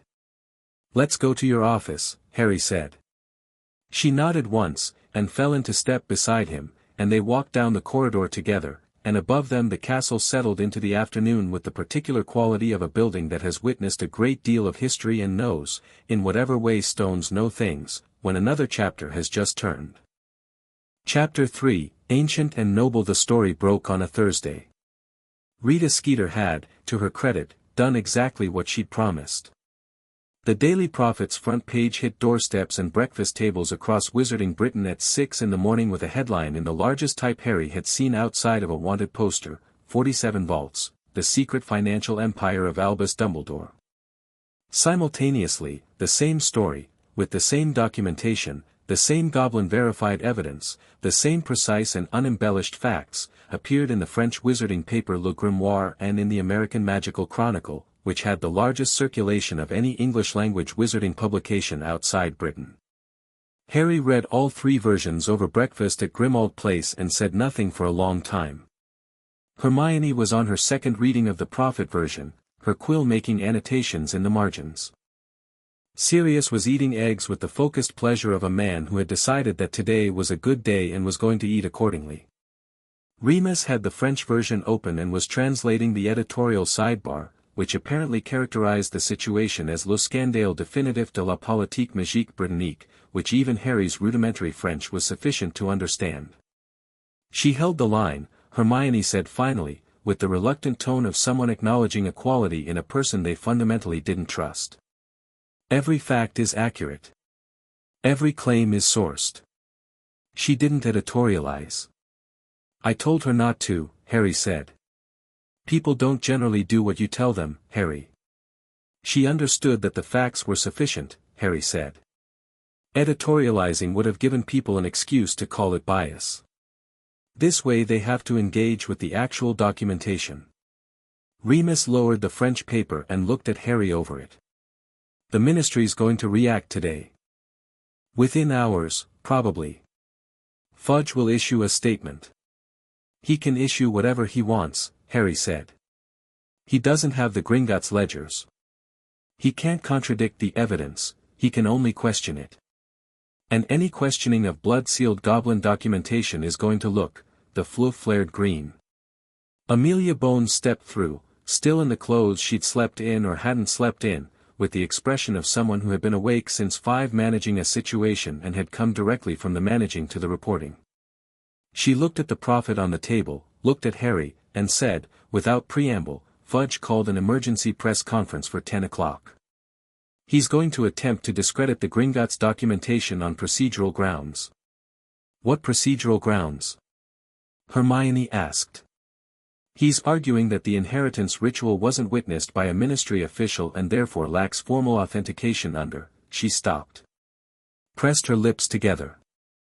Under a regulation that he's citing as the basis which, I should note, applies to Muggle-born inheritance disputes in cases of contested paternity and has absolutely nothing to do with ancient house blood rights. He's making it up, Sirius said. He's reaching, Amelia said, with the precision of someone who knew the difference between a lie and an overreach and considered them both professionally offensive. It won't hold legal scrutiny, but it doesn't have to. It only has to create enough uncertainty in the public mind to slow the narrative. Then I should be at that press conference, Harry said. Everyone looked at him. Or, Harry continued, more precisely, the Gringotts official statement should be read into the record before Fudge finishes speaking. Ragnarok already prepared one. I just need to be there with it. Amelia looked at him with the expression she'd had at their first meeting, the measuring look that was trying to slot him into a category and finding that none of the available categories quite fit. You anticipated this. He anticipated that Fudge would find a procedural objection, Hermione said, with a mixture of pride and exasperation. We drafted the Gringotts' response to several possible objections last night. You were here until 1 in the morning, Sirius said to Harry. Drafting procedural responses to theoretical ministry objections. I couldn't sleep, Harry said. The ministry press conference was held in Atrium B, which was used for official announcements and had been set up with the ministry's particular talent for bureaucratic theater, the podium with the ministry crest, the rows of chairs already filling with journalists, the aurors at the perimeter with the practiced boredom of people who did a lot of perimeter work. Harry arrived at 9:40 with Hermione, Sirius, and Amelia, and the room changed quality when he walked in. Not dramatically, just the small adjustments of a crowd that has been trained by a year of headlines to notice Harry Potter's presence. Heads turning. The sound of quills engaging. Rita Skeeter, in the 3rd row, gave him a very small nod that contained a great deal of professional satisfaction. He nodded back. Fudge arrived at 10 precisely, which was the kind of punctuality that was a performance of authority rather than a courtesy. He was accompanied by Dolores Umbridge, who was wearing deep pink and an expression of serene aggression, and by Percy Weasley, who was carrying a folder and wearing the face of a man trying very hard not to look at Harry. Harry looked at Percy anyway, and Percy looked back, briefly, with something in his eyes that was complicated and young and not entirely committed to the side he was currently standing on. Harry filed that away. Fudge began to speak. He was good at this, in the way that mediocre men often were when the mode of discourse was prepared statements. The words had been written by someone competent and Fudge delivered them with the conviction of a man who had been told that conviction was indistinguishable from intelligence if projected at sufficient volume. The narrative was predictable, the Gringotts' claims were procedurally irregular, the documentation would require ministry verification, the Prophet article was irresponsible journalism exploiting unverified sources, and Albus Dumbledore was a pillar of the wizarding world whose record of service spoke for itself. Harry waited until Fudge had been speaking for 4 minutes. Then he stood up. He didn't shout. He didn't interrupt, exactly, he simply stood, and the room noticed, and Fudge's rhythm faltered by half a beat. Minister, Harry said, in the tone of someone making a polite request, under Section 14 of the Wiesengamacht Transparency Act, a sitting member of the Wiesengamacht has the right to submit documentary evidence into any public official proceeding. I'd like to submit Gringotts' official authenticated statement before you conclude. Fudge stared at him. Mr. Potter, this is a ministry press conference, not a, I'm aware, Harry said. I am submitting documentation as a member of the Wiesengamacht. Which I have been, formally, since 9 this morning. He reached into the folder under his arm and held up a document that Ragnock had prepared with the Gringotts seal pressed so deep it was visible from 20 feet. My house claims were formally registered with the Wiesengamacht clerk at 9 a.m. today, 2 days ahead of the scheduled recognition session, under the accelerated procedure available to sovereign house heirs. I hold 15 seats. I am therefore speaking with full standing. The room had gone completely silent. Fudge's face had gone through several colors. The Gringotts statement, Harry continued, handing a copy to the ministry clerk who was sitting, slightly stunned, at the edge of the podium, confirms the following. The blood inheritance rite conducted on the 2nd of August was performed in full compliance with the Charter of Magical Estates, supervised by the Gringotts chief director, witnessed by 2 goblin officials of senior rank, and constitutes the highest standard of evidentiary authentication available under wizarding law. The procedural objection being cited by the ministry does not apply to ancient house blood rights and never has. He looked at Fudge steadily. The documentation is not irregular. The only thing irregular is the number of vaults. A journalist in the second row, not Skeeter, a young man from the Prophet's news desk, said, very clearly, 47. 47, Harry confirmed. Fudge had found his voice again. This is, Mr. Potter, this forum is not, Minister, if you'd like to continue your statement, please do. Harry sat back down. I only wanted to correct the procedural point before it became the headline. It became the headline anyway, but the right headline. Potter stands, Gringotts' evidence declared unimpeachable ran in the Prophet's evening edition, alongside a photograph that Harry hadn't anticipated, himself standing in Atrium B with a calmness that photographed oddly well, and Fudge behind the podium looking like a man standing on the wrong side of a tide.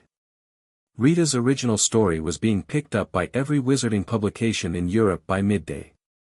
The letters to the Prophet were already running 5-1 in favor of investigation. None of this was the main event of the day. The main event was the formal house claiming ceremony, which Harry had scheduled for the afternoon and which took place not at Gringotts but at the Wiesengamacht chambers themselves, because Ragnock had pointed out, with the elegant precision of a goblin who enjoyed legal architecture, that the sovereign houses carried the right to activate their Wiesengamacht seats through a public chamber ceremony, and that doing so publicly created a record that was much harder for anyone to later contest. The Wiesengamacht chamber was a large circular room in the ministry's lower levels, tiered seating rising around a central floor, the seats arranged by house seniority in an order that hadn't changed in 800 years. Most of the seats were occupied. Wiesengamacht members had been sent formal notice and legally were required to attend a sovereign house claiming.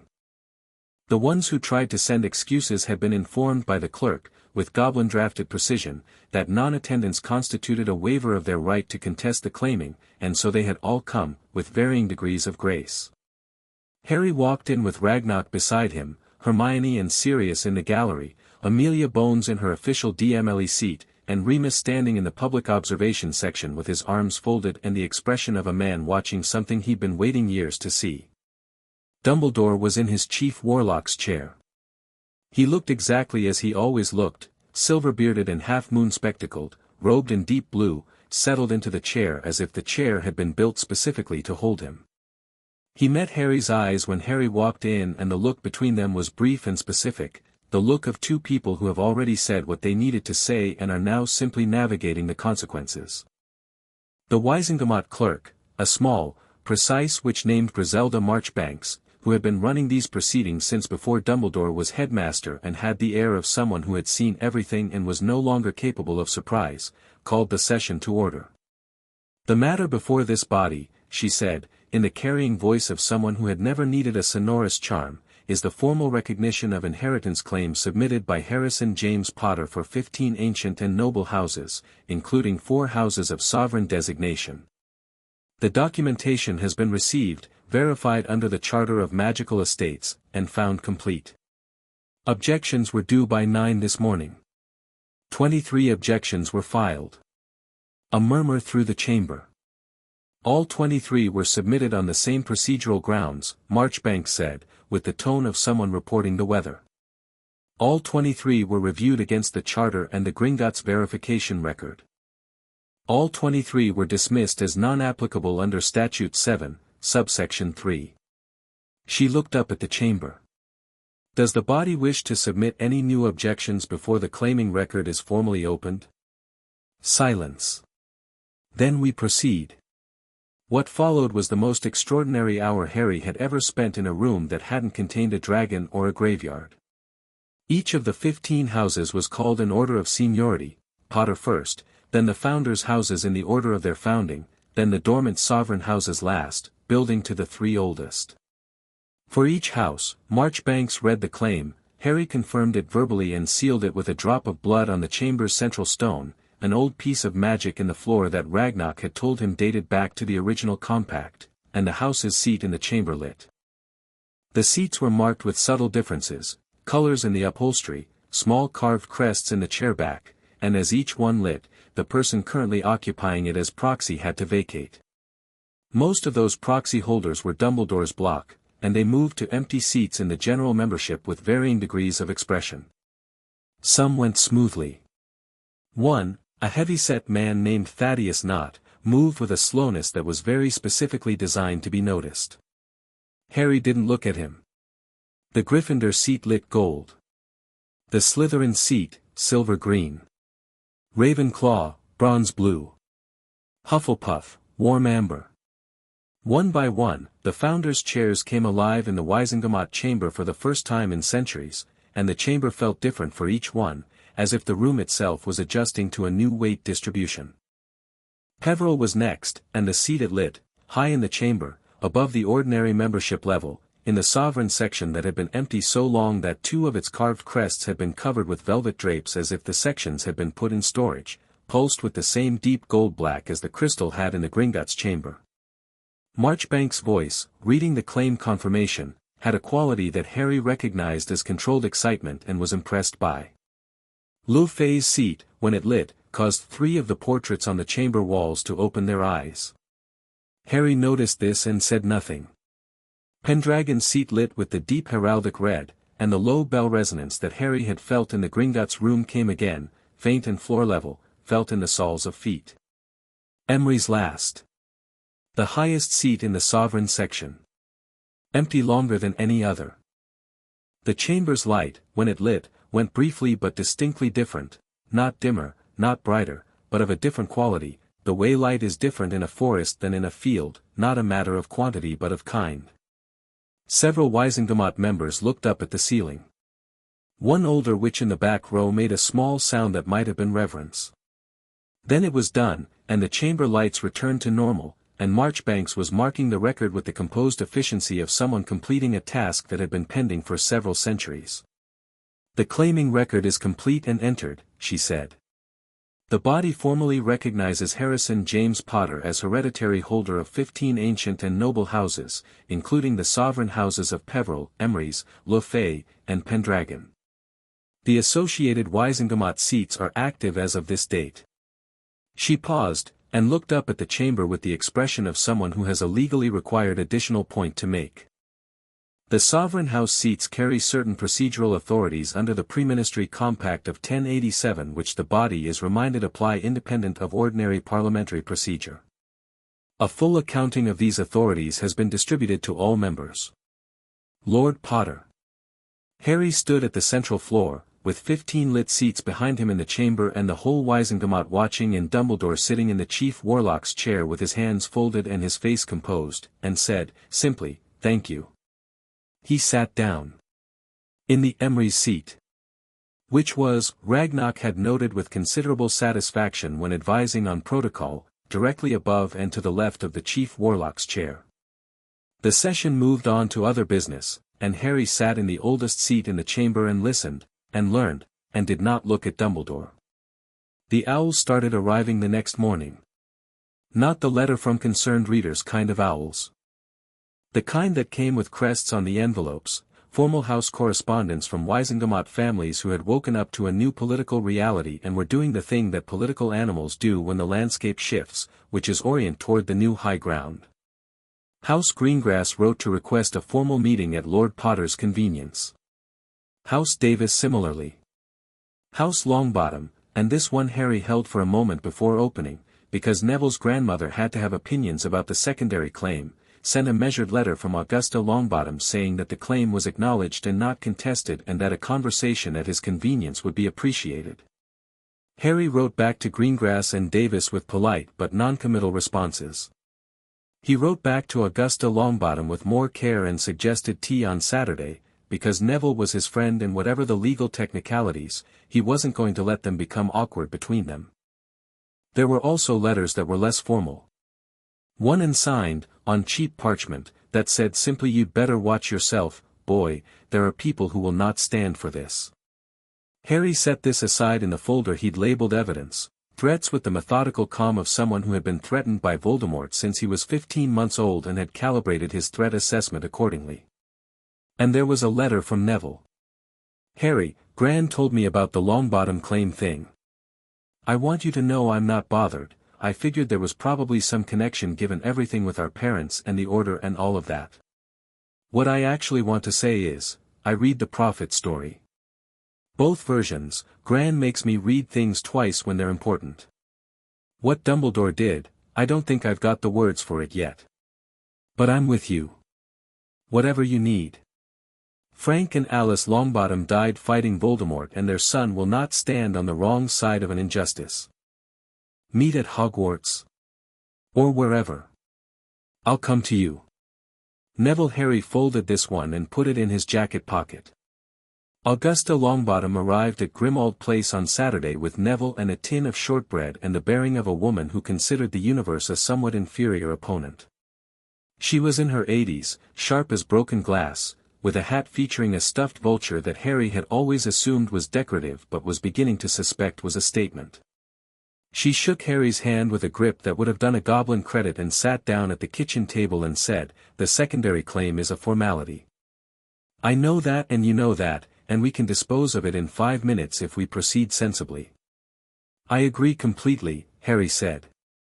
"The Longbottom magic and the Potter magic are distinct bloodlines and distinct inheritances, and the cross-claim is a genealogical technicality from an adoption right that took place in 1703 that neither family has ever enforced and neither should," she said. "I have a document here prepared by our family solicitors confirming that House Longbottom formally waives contest of the primary claim and submits the cross-claim question for mutual resolution at both parties' convenience." She slid it across the table. Harry read it. It was exactly what she'd described, and signed it. "Good," she said, picking up a piece of shortbread with the finality of a woman who had just crossed an item off a list. "Now. The other matter." "Dumbledore," Harry said. "Dumbledore," she confirmed. "I want to be very clear about where I stand. Albus Dumbledore is a man I have respected for 50 years. I have disagreed with him perhaps a dozen times and been wrong twice and right the other 10. This, however." Her voice was even, unhurried, and final. "This is not a disagreement about strategy or policy. This is theft. And beyond the theft, it is the particular kind of wrong that consists of using someone's love and trust as a mechanism to control them." She looked at Harry directly. "Frank and Alice trusted him. I trusted him. You trusted him. I believe he loves every one of us, in his way. It makes it worse, not better." Harry nodded. "The Wisingamot blocks are moving," she said. "You've seen the correspondence. Some of it. The Greengrass and Davis approaches are genuine," she said. "Thaddeus Knott is trying to determine which direction serves his interests, which means he'll move toward power once he's sure where power is. Umbridge is loyal to Fudge, who is currently terrified. The moderate bloc, Parkinson, Macmillan, Abbott, they're waiting to see how the criminal investigation develops. She looked at him appraisingly. You have the votes to pass almost anything you put to the chamber. The question is what you put to it. The Wisingamot needs to formally petition the DMLE to escalate the investigation beyond Amelia's protected window, Harry said. If the body formally calls for it, Fudge can't suppress it without a direct confrontation with the Wisingamot, which is politically fatal for him, Augusta said, with satisfaction. Yes. I'll second the motion. Who will table it? I will, Harry said. She looked at him. Nodded once, with the decisiveness of a woman who had just added someone to a list she maintained with considerable care. Good. Wednesday's session. Wednesday. Neville, who had been sitting beside his grandmother eating shortbread with the comfortable ease of someone who had watched her navigate complicated things his whole life, looked at Harry and said, quietly, You know Dumbledore's going to try something before Wednesday. Yes, Harry said. What do you think he'll do? Harry looked at the window, where the London sky was doing the grey-gold thing it did on late summer afternoons when the light couldn't quite decide. He'll do what he always does. He'll try to find the version of this where he can be the one to resolve it. Where he can come to me, or to someone who matters to me, and say that there's a larger picture, a greater necessity, a reason why what he did was actually in service of what's right. He looked back at Neville. And the maddening thing is that he'll mean it. He always genuinely means it. Will it work?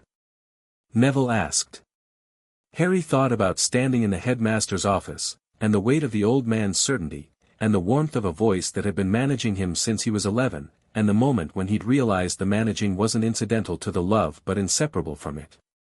Not on me, he said. But it doesn't have to work on me. It just has to work on enough people to slow things down. Dumbledore moved on Sunday. Not toward Harry. Toward Ron.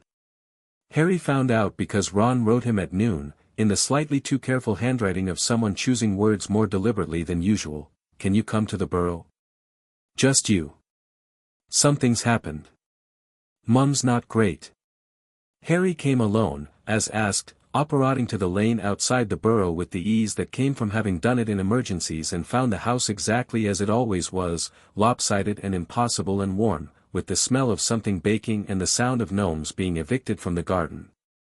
Molly Weasley was at the kitchen table. She'd been crying. She wasn't crying now, but she had the face that came after, the one where the muscles around the eyes were doing the residual work of containing something. She looked at Harry when he came in with an expression so complicated it took him a moment to sort out the layers: love, guilt, protectiveness, and something that was working very hard to be resentment and couldn't quite manage it. Ron sat across from her. His face was a different kind of complicated, the look of a son watching his mother hurt and needing someone to be angry at. What happened? Harry asked, sitting down. Dumbledore came this morning, Ron said. Showed up at the garden gate like it was normal. Mum let him in because, he glanced at his mother, because she's been letting him in since before I was born. Molly Weasley's hands were flat on the table. He told me, she said, in a voice that was very controlled and very tired, that you were moving too fast. That the criminal referral was based on an incomplete understanding of what he'd done and why. That the Order of the Phoenix funds, the Black Vault money, were used with Sirius's prior knowledge and had saved lives, including Arthur's, during the second year of the war. That's not, Harry started. I know, Molly said. I know it's not true, Harry. Arthur called Gringotts this morning to check the records and there's no evidence of any prior arrangement. Sirius was in Azkaban. He couldn't have consented to anything. She pressed her lips together. But Albus is he tells a story in a way that makes you feel the truth of it before you've had a chance to check the facts, and for a moment she stopped. He's good at that, Harry said. He told me, Molly continued, with the careful articulation of someone who has decided to be honest about something that reflects badly on her, that you were a 16-year-old boy in over his head and that the adults around you needed to slow this down before you made irreversible decisions that you'd regret. The kitchen was quiet. Outside, a gnome hit the fence with the meaty thud of a successful eviction. "Do you believe that?" Harry asked. "Not aggressively. Genuinely." Molly looked at him. Really looked. Her eyes went over his face with the thorough attention of a woman who had raised 7 children and knew the difference between a child performing confidence and a person actually being capable. "No," she said finally. "I don't think you're in over your head. I think," she stopped again, and Harry watched her work through something that was real and difficult. "I think Albus has been so certain, for so long, that his judgment is the necessary one, that he can no longer hear himself when he's doing it. And I think I've trusted that certainty for 30 years and found it easier than thinking for myself." Ron's expression did something swift and painful and honest.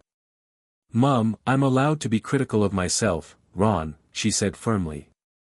She looked back at Harry. "He was here to fracture your support.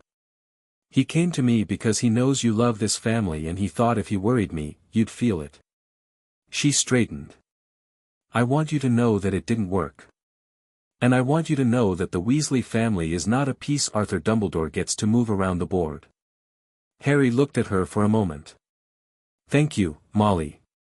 "Don't thank me," she said, with a flash of the fierceness that was the permanent engine underneath all her warmth.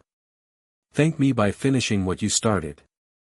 The Wisengamot session on Wednesday drew a full gallery for the first time in living memory. People had come from all over, witches and wizards who had no formal standing in the chamber, who packed the public observation gallery 3 rows deep, who had read 3 days of newspaper coverage and understood, in the way that people sometimes do when something historical is occurring, that they wanted to be able to say they were there. Harry arrived early and sat in the Emery's seat and watched the chamber fill. He watched Dumbledore arrive and settle into the Chief Warlock's chair with the composed authority of a man who had been managing difficult sessions for decades and had no intention of stopping.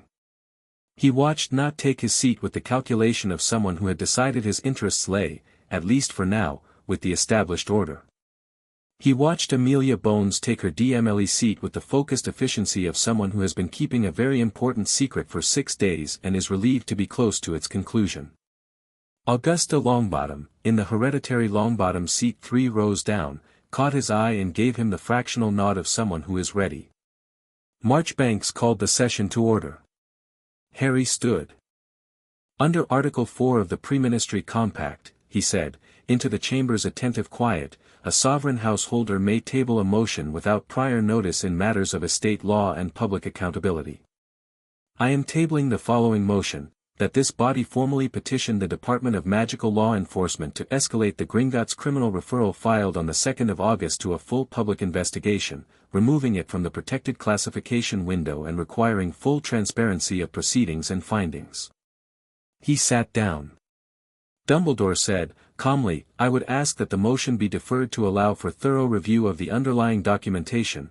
The Chief Warlock, Marchbanks said, with a precision that bordered on gentle, "is noted as a named party in the criminal referral and therefore holds a conflict of interest in matters pertaining to its processing. Under standard parliamentary procedure, a named party does not speak to procedural motions affecting their own matter." Dumbledore was quiet. "I second the motion," Augusta Longbottom said. "I second it as well," said Marchbanks, whose role technically didn't permit seconds but who appeared to have decided that certain situations required a clerk to do more than minute-taking. The vote was called. Harry watched it move through the chamber in the way that consequential votes did, not with drama, but with the slow, deliberate quality of people deciding in real time which side of something they wanted to be on. The Greengrass seat went for the motion. Davis. Abbott, after a pause that wasn't quite as long as it might have been. Macmillan. The Bones seat, obviously. Longbottom. The 15 seats in Harry's cluster. One by one. Not, to no one's real surprise, abstained. The motion passed, 31 to 14. Amelia Bones, already on her feet, said, "The DMLE accepts the petition. The investigation is escalated to full public proceedings effective immediately. The named party will be formally summoned for interview within 48 hours. She looked at Dumbledore for exactly 1 second. As required by law. Dumbledore sat with his hands folded and his face composed, and said nothing. Harry looked at him across the chamber, at the blue robes and the silver beard and the half-moon glasses and all the history this man contained, the genuine courage and genuine genius and the genuine absolute certainty that his vision of what must be done superseded everything else, including the rights and the knowledge and the choices of the people he'd decided to love protectively rather than honestly. The chamber began to hum with the sound of the session resuming, other business, ordinary legislative procedure flowing back and around the event like water around a stone. Harry looked away. There was work to do. Outside the chamber, in the ministry corridor with its moving murals and its institutional smell of old magic and fresh parchment, Hermione was waiting with 3 folders and the expression she wore when the day's tasks were proceeding on schedule but the day was not finished. "Greengrass wants a meeting tomorrow," she said, falling into step beside him. "Davis too. Augusta's already scheduled for Thursday afternoon. The criminal investigation story will break in the morning papers once the Wisengamot vote is public record." She paused. "And Sirius says Remus has found something." "What kind of something?" "He didn't say," she said. "He said it was the kind of thing that needed to be said in person." They walked toward the lifts, and around them the ministry moved with its ordinary purposeful traffic, and nobody who passed them in that corridor knew what had just been set in motion: the investigation, the vote, the slow unraveling of 40 years of careful architecture. But something in the air of the place had changed, or Harry thought it had, the almost imperceptible quality shift of an institution beginning to reckon with itself. He pressed the lift button and the golden grille slid open. "What else?" he asked. Hermione opened the second folder. "Ragnarok sent a message. 2 of the 47 vaults have objects in them that aren't financial, artifacts, specifically. Old magic. He says one of them belongs to House Emery's, and that it's been sealed under a containment ward since 1952. She looked up. "He wants you to come see it." "Tomorrow," Harry said. "Tomorrow," she agreed, and stepped into the lift beside him. The golden grille closed. The lift moved upward, toward the atrium, toward the summer London light above the ministry's hidden depths. In the Wisengamot chamber below, Griselda Marchbanks was entering the vote into the formal record with the methodical care of a woman who understood that records were how you made things real. Beside the motion, in the formal minutes, she noted the mover, the seconder, the vote count. In the column-headed mover, she wrote, Lord Potter, H.J., Houses Emery's, Peveril, Le Fay, Pendragon, Potter, Gryffindor, Slytherin, Ravenclaw, Hufflepuff, Black, Gaunt, Flammel, Bones, Longbottom, Riddle. She looked at the list for a moment. Then she closed the record, and moved on to the next item, and outside the summer light fell on the Thames and the streets of London and the doors of Gringotts and the gates of Hogwarts, and in 47 underground vaults, 8 centuries of waiting was, finally, beginning to move. Chapter 4, The Cost of Certainty. Remus had found a letter. Not a recent one. This was old parchment, the kind that had been handled enough times that the fold lines had gone soft and the ink had the quality of long-settled certainty that fresh writing never had. He'd found it in the Black family archive, the real one, not the public collection, the set of trunks in a room on the 3rd floor of Grimmauld Place that Sirius hadn't opened since inheriting the house because opening them had always felt like inviting the past in without adequate preparation. He set it on the kitchen table when Harry and Hermione got back from the ministry, smoothed it flat with the care of someone handling evidence, and said, "Read it. Both of you." Harry read it standing. It was dated October 1981. 3 weeks before Godric's Hollow. The letter was from Dumbledore to a man named Croaker, not the unspeakable Croaker currently in the Department of Mysteries, but his predecessor, a man named Aldous Croaker who had run the department from 1968 to 1985. The content was not what Harry had expected. It wasn't about the Potters directly. It was about a prophecy, but not the one Harry knew. A secondary prophecy, made in 1979 by a seer named Cassandra Vablitsky who had apparently told Croaker's department something specific about the convergence of the ancient houses. Harry read the relevant paragraph 3 times. The Vablitsky prophecy is clear on the point of convergence. A child born at the turn of the century who carries the bloodlines of the four sovereign houses will represent a consolidation of magical authority unprecedented since the founding. This child, if allowed to mature into full knowledge of his inheritance, will constitute a force that no existing political structure, including those we currently rely upon, will be able to meaningfully check or balance. The necessity of managed development is therefore not merely advisable but essential to the preservation of the current order. I have taken steps to ensure that the inheritance knowledge does not become available prematurely. The trust instruments serve a dual purpose: financial management and informational control. Harry set the letter down. The kitchen was very quiet. Informational control, Sirius said, from the doorway. He'd been there when Harry came in and had clearly already read it. His voice had the particular flat quality of someone who has already cycled through the loud version of this feeling and come out somewhere colder. He wasn't just protecting the money. He was specifically, deliberately, as a matter of written policy, keeping you from knowing what you were. Because if I knew, Harry said slowly, I'd become something the current order couldn't control. Something he couldn't control, Remus said. Hermione had taken the letter and was reading it with the focused attention of someone cataloging implications. The current order, she said. That's the phrasing that matters. He wasn't protecting you from Voldemort. He was protecting his structure. The Ministry, the Wizengamot, the Order, the entire framework he'd spent 50 years building, from being superseded by someone with the authority to supersede it. Me, Harry said. You, Hermione confirmed. A 16-year-old with 15 houses and 4 sovereign seats and the legal authority to restructure British wizarding governance from the ground up, if he wanted to. She looked up. Do you want to? Not in the way he feared, Harry said. I don't want to rule anything. I want the theft addressed and I want the investigation to proceed and I want to stop Voldemort, and after that I want to make sure no one can do what Dumbledore did again. He looked at the letter. But yes. The authority exists. And he knew it existed and he spent 40 years making sure I'd never know about it until it was too late for me to use it. Too late meaning after Voldemort killed you, Sirius said. Harry looked at him. He planned for you to die, Sirius said. Not loudly. With the precise, terrible calm of someone stating a thing that had been obvious for some time and finally needed to be said aloud. The prophecy, the Horcruxes, you've told me what Dumbledore said about that last year, in the office, about what you might have to do. He was preparing you.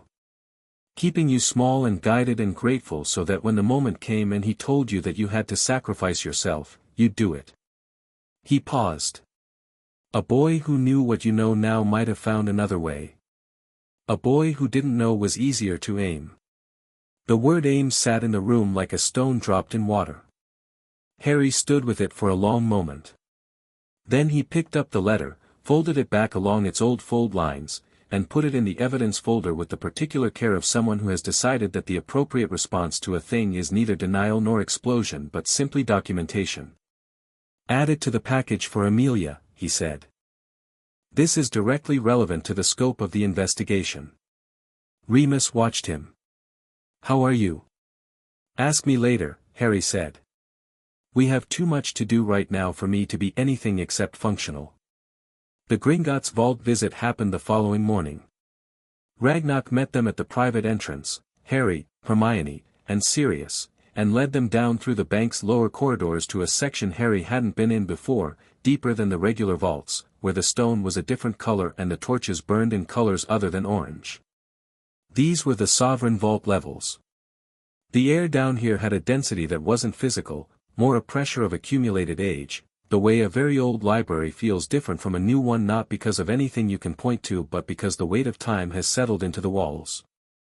The Emery's vault was at the end of a corridor that looked like it had last been regularly accessed sometime before electricity was invented. The door was not the round, gear mechanism doors of the regular vaults.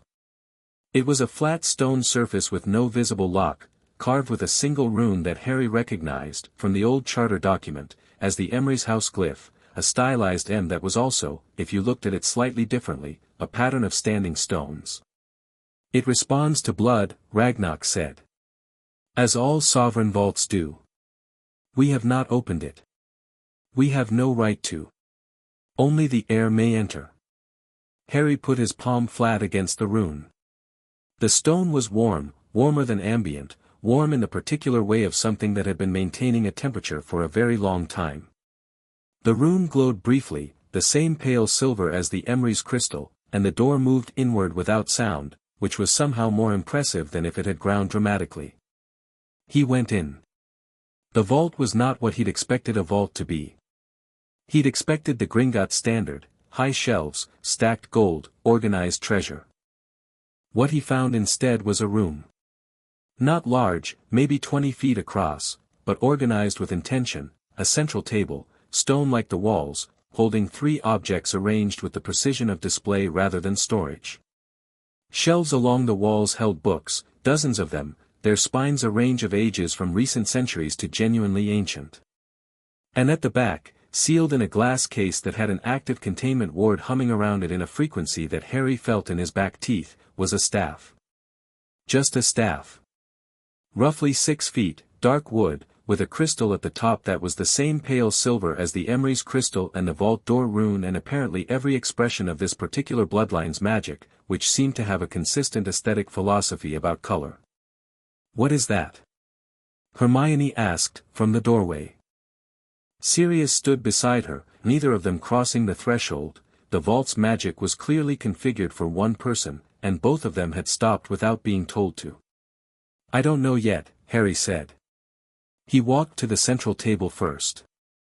The 3 objects on it were, a ring, plain iron with the same house glyph carved into the setting, a sealed letter addressed in script so old that the language it was written in had technically ceased to be spoken around the 12th century, and a small mirror, its frame carved with the same standing stone motif, its surface dark. He picked up the ring. The moment his fingers closed around it, the mirror activated. Not with a face, not with a message or a vision. With light, and the light had a texture that was information the way a voice was information. Harry understood, without words, without images, that the ring was an anchor, a house ring for emeries, meant to be worn, meant to connect the wearer to the accumulated magic of the bloodline in the same way that a lightning rod connects a building to the sky. Not a power-up. Not a weapon. More like a key that opened a door inside you that had always existed but never had anything to turn it. He put the ring on his right hand.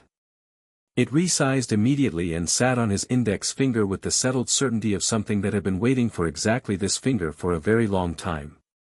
He looked at the staff next. Ragnarok said the containment ward has been active since 1952, Hermione said from the door. Do you know what it is? Not yet, Harry said. He walked toward it. The ward's frequency changed as he approached, not a warning, more like a recalibration, the way a compass needle moves as you get close to magnetic north. He stopped in front of the glass case and looked at the staff inside it. The crystal at the top was lit now. Lit with the pale silver light that was apparently his color, apparently the emery's signature, and it was responding to his proximity with the specific urgency of something that had been contained for 70 years and was now very clear about the direction it wanted things to go. The containment ward, Harry said, was put up in 1952. Yes, Ragnarok said, from the corridor outside, his voice carrying just far enough to be useful. Who put it up? A pause. Albus Dumbledore, Ragnarok said. He held the trust instrument at that time. The vault was under his management. Harry looked at the contained staff. Contained in 1952, the same year Dumbledore first started teaching at Hogwarts. Contained with deliberate intention, by a man who had a written policy of informational and magical control regarding the emery's heir. He reached out and put his hand on the glass. The containment ward dissolved. Not explosively. It simply stopped. The humming dropped to silence, the glass became clear without the overlay of active magic, and the staff was just a staff in an open case, waiting. He took it. The crystal lit fully the moment his hand closed around the wood, and what happened next was not dramatic in any external sense. There was no light show, no sudden transformation, no voice from beyond, but internally it was the most significant thing that had happened in the vault room. The magic of the Emery's bloodline, which had been in him since before he was born but sealed from full expression the same way knowledge is sealed by ignorance, settled into alignment. It was like the difference between hearing a song described and hearing it played. The information had been there, but the reality of it was a different order of thing entirely. He stood with the staff in his hand and felt the entire depth of what he was for the first time without the artificial ceiling that had been built above it. Sirius, from the doorway, said very quietly, "Harry." "I'm fine," Harry said. "More than fine." He looked at the staff. "This is going to be a problem for someone." "Dumbledore, presumably," Sirius said. "Several people, probably," Harry said. "We should go." They were back at Grimmauld Place by noon, and Hermione spent 3 hours with the vault books while Harry sat in the kitchen with the Emery's ring on his finger and the staff propped against the wall and thought about the Vablitsky prophecy and the Croaker letter and the particular architecture of everything Dumbledore had built. The architecture was elegant. He could see that, and the seeing of it was its own uncomfortable thing, the recognition of real intelligence in the design of something that had been built to contain you. The trust instruments gave financial control. The delayed rituals gave informational control.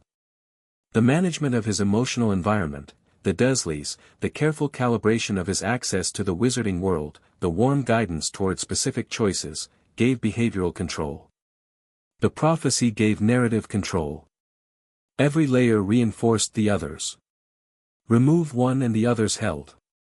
Remove several and the whole structure started to show what it actually was. The front door opened and closed, and a minute later Neville appeared in the kitchen looking like he'd jogged from the floor. "There's going to be a problem," Neville said, dropping into a chair. He was slightly out of breath and his jaw was set in the particular way it got when something had made him angry enough to override his social instinct to ease into difficult topics. "Gran just got a message from Dumbledore. He's called a meeting." "A meeting," Harry said. "Order of the Phoenix. Tonight. Neville glanced at the time. 3 hours from now."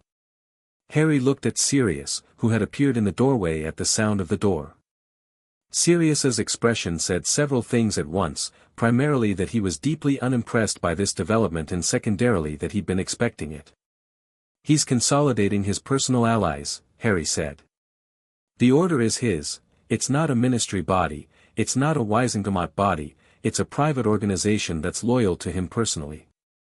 He's going to frame the situation to them before they can form independent opinions." "Gran's going," Neville said. "She said she's going because she wants to hear it directly. She said to tell you." "Good," Harry said. "That's good." He thought for a moment. Who else in the order is likely to be reachable? People whose loyalty to him is genuine but not unconditional. "Remus," Neville said, slightly unnecessarily, since Remus was sitting at the other end of the kitchen reading. "Already on our side," Remus said mildly, without looking up. "Mad-Eye," Harry said. "Moody's loyalty is to what's right, not to Dumbledore specifically. He doesn't have warmth for authority as a concept, he'll go wherever the facts point."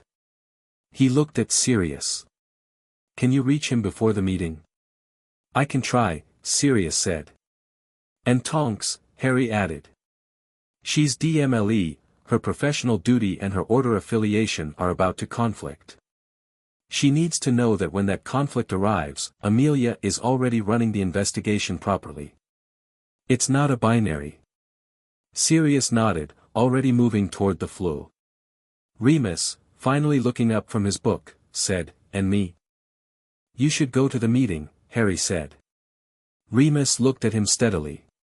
"You want me in the room?" "I want someone in the room who knows exactly where I stand, who can speak to what I'm actually doing as opposed to Dumbledore's characterization of it, and who has enough history and credibility with the Order membership that they'll listen." Harry paused. "And who's honest enough that he'll tell me if anything that happens in that meeting changes his mind about any of it." Remus looked at him for a long moment with the amber steady gaze of someone who had been taking the measure of another person for years and was only now seeing the full picture. "All right," he said. The order meeting was at 7. Remus went. Augusta Longbottom went. Sirius did not go, which was a choice that cost him something visible and necessary. He spent the evening at Grimmauld Place with Neville and Harry and a bottle of fire whiskey that he didn't drink as much of as he held. Harry worked. He drafted the formal petition to the Wisingamot for an independent oversight body for estate trust instruments going forward, a structural reform that would prevent any future repetition of the mechanism Dumbledore had used. He corresponded with Greengrass and Davis, the two families whose approaches had been most genuine. He wrote a careful, personal letter to Arthur Weasley, because Arthur deserved to know the full picture from Harry directly and not from newspaper coverage. At 11, Remus came back. He came through the flue and sat down at the kitchen table and didn't say anything immediately, which told Harry most of what he needed to know about the broad outline, but the details were what mattered. How did he frame it? Harry asked. Remus stopped. Pressed his palms flat on the table. He was extraordinary. You need to understand that, going forward, because underestimating his ability to do this will hurt you. He walked into that room and he acknowledged the theft. Not completely, not in terms that would have constituted legal admission, but he acknowledged that he had made decisions regarding estate funds that had not been made with full transparency. He called it a failure of communication. He framed it as something that had occurred in the context of wartime necessity and post-war urgency, and he took the room through the timeline of the decisions: the 1940s, when Grindelwald's threat required resources; the 1970s, when Voldemort's rise required funding; the current period, when the war was not yet won, and he made every withdrawal sound like a desperate measure taken by a man who had no other option. Did they believe him? Sirius asked. Some of them wanted to, Remus said. Which is close to believing but not the same thing. The older members, people who actually lived through Grindelwald, who remember what that was like, they were the most receptive. Elphia's Doge was completely convinced. Daedalus Diggle. He paused. Molly Weasley wasn't there, which I think was a deliberate choice on her part. And the others? Harry asked. Mad Eye sat in the corner and didn't react to anything, which for Mad Eye means he was thinking hard and not committing. Tonks was visibly uncomfortable. She asked once about the DMLE investigation and Dumbledore said he had full confidence in the process, and she asked a follow-up about the protected window removal and he changed the subject so smoothly that 3 people didn't notice and she definitely did. Remus looked at Harry. Augusta Longbottom asked him directly about the Vablitsky prophecy. Everyone went still. She mentioned it by name, Remus said. She asked if his management of Harry's inheritance was connected to a secondary prophecy regarding the convergence of sovereign houses. And a pause. He asked her where she'd heard that name. Just that. Not a denial. A question about the source. He knows we have the letter, Harry said. He knows someone found something, Remus said. He doesn't know the extent. But he adjusted in real time. He shifted the framing slightly, started talking about responsibility of preparation, how a young man who comes into that magnitude of power needs guidance and structure before he can be entrusted with the full weight of it. He looked at Harry directly. He said that about you. That you needed guidance before you could be entrusted with the weight. While sitting on 900 million galleons of my money, Harry said. Yes, Remus said. I said that. More or less exactly that. How did the room take it? Quietly, Remus said. Which is its own kind of answer.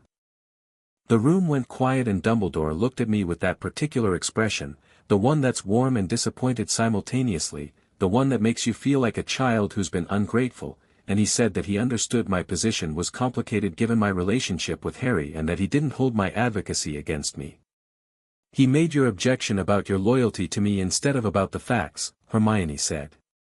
Yes, Remus said. He's very good at that. Every objection becomes about the objector's emotional state rather than the content of the objection. He was quiet for a moment.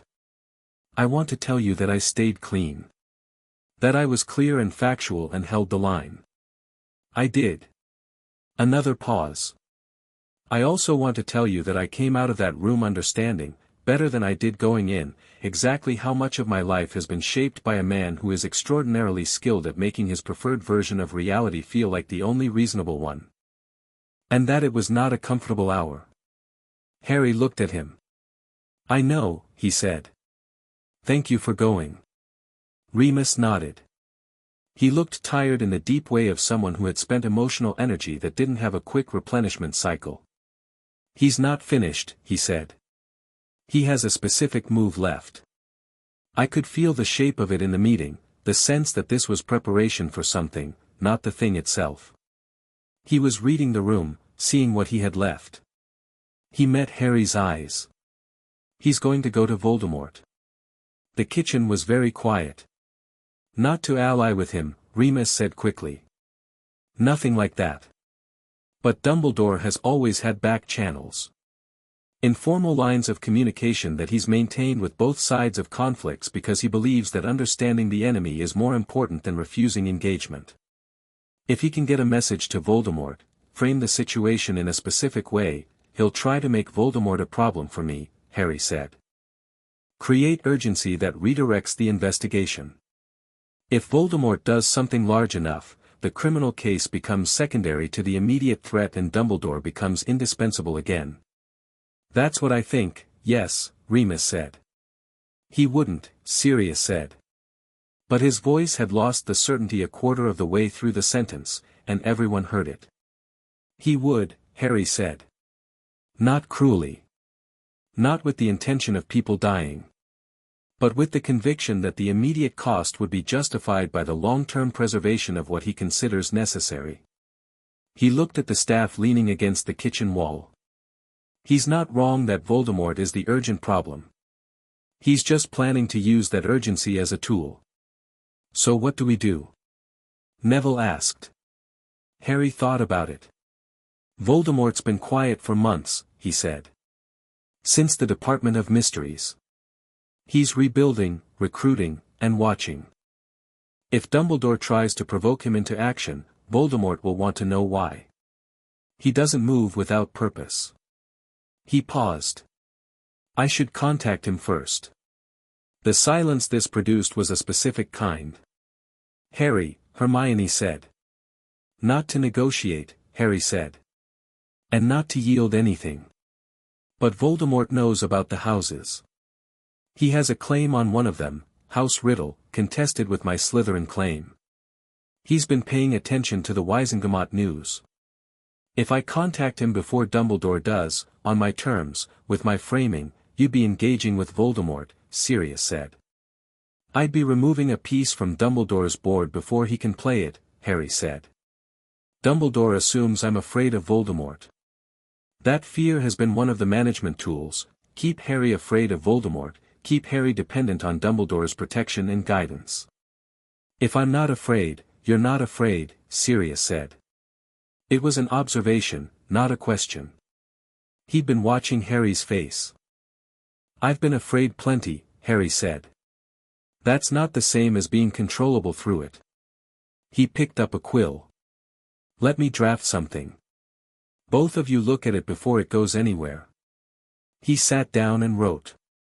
The letter was short, 5 lines, in Parseltongue, because Harry had decided that the linguistic specificity would communicate something important in itself.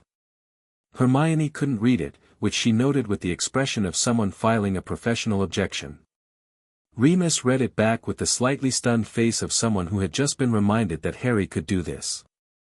I know what Dumbledore is planning. You have a contested claim on a house I hold. I propose that we speak before he does. This is not an offer of alliance. This is an offer of information, which has value regardless of what we do with it. He looked at it. Too much. The last line, Hermione said, reading Sirius's whispered translation over his shoulder. Remove, regardless of what we do with it. It implies openness to outcomes you haven't decided on yet. Harry crossed it out. This is not an offer of alliance. This is an offer of information, which has value. Better. How do you send a letter to Voldemort? Neville asked. Same way you send anything through Parseltongue magic, Harry said. The Snake Network. There are magical channels for serpent speech communication that predate the postal system. They're not fast, but they're secure in the sense that they can only be read by Parselmouths. He looked at Sirius. He'll receive it within 12 hours. And if he responds badly? Sirius asked. Harry shrugged. He responds badly and we deal with that. But Voldemort is not irrational. He calculates everything. If I can make him see that Dumbledore is attempting to use him as a tool, his response will be to refuse to be used. You're betting that Voldemort's pride is stronger than his desire to kill you right now, Sirius said. I'm betting, Harry said, that Voldemort's desire for the Riddle House claim is currently stronger than anything else, and that I'm the only person who can either contest or yield that claim. He set the quill down. He won't kill the person holding the negotiating piece before the negotiation. Sirius looked at him for a long moment. Lily would have a heart attack, he said finally. Probably, Harry agreed. But she'd also have found this logical. Sirius made a sound that was not quite a laugh. She absolutely would have, he admitted. The response came in 9 hours. It arrived not by owl but by a small serpent, a foot-long grass snake that appeared on Harry's windowsill at 4 in the morning with a message bound around its body in a strip of parchment that was sealed with wax and had no crest, which was itself a kind of statement, no house affiliation, no formal trappings. Just the message. Harry unrolled it. Read it in Parseltongue. You surprise me. That is an unusual experience. I accept the terms of information exchange. There is a location and a time below. Come alone. You will not be harmed, this is sworn on the Basilisk Oath, which you will understand the weight of. I will say, for the record, that I am aware of your claims. Slytherin supersedes Riddle in hereditary precedence and I acknowledge this, which costs me nothing to say since I disposed of the Riddle name as inadequate some years ago. The house connection between us is a curiosity rather than a conflict. Come and speak. I am interested in what you know about the old man. TMR. Harry read it twice. He was aware that the appropriate response to a letter from Voldemort beginning "You surprise me" was some form of caution, and also that the caution was less useful than the information that Voldemort was interested in calculating and not, at this precise moment, in kill-on-sight mode. He went back to sleep. At 7 he told Sirius and Hermione about the letter. Sirius sat with it for a moment and said, "Absolutely not. You are not going to a meeting with Voldemort alone." He swore on the Basilisk Oath, Harry said.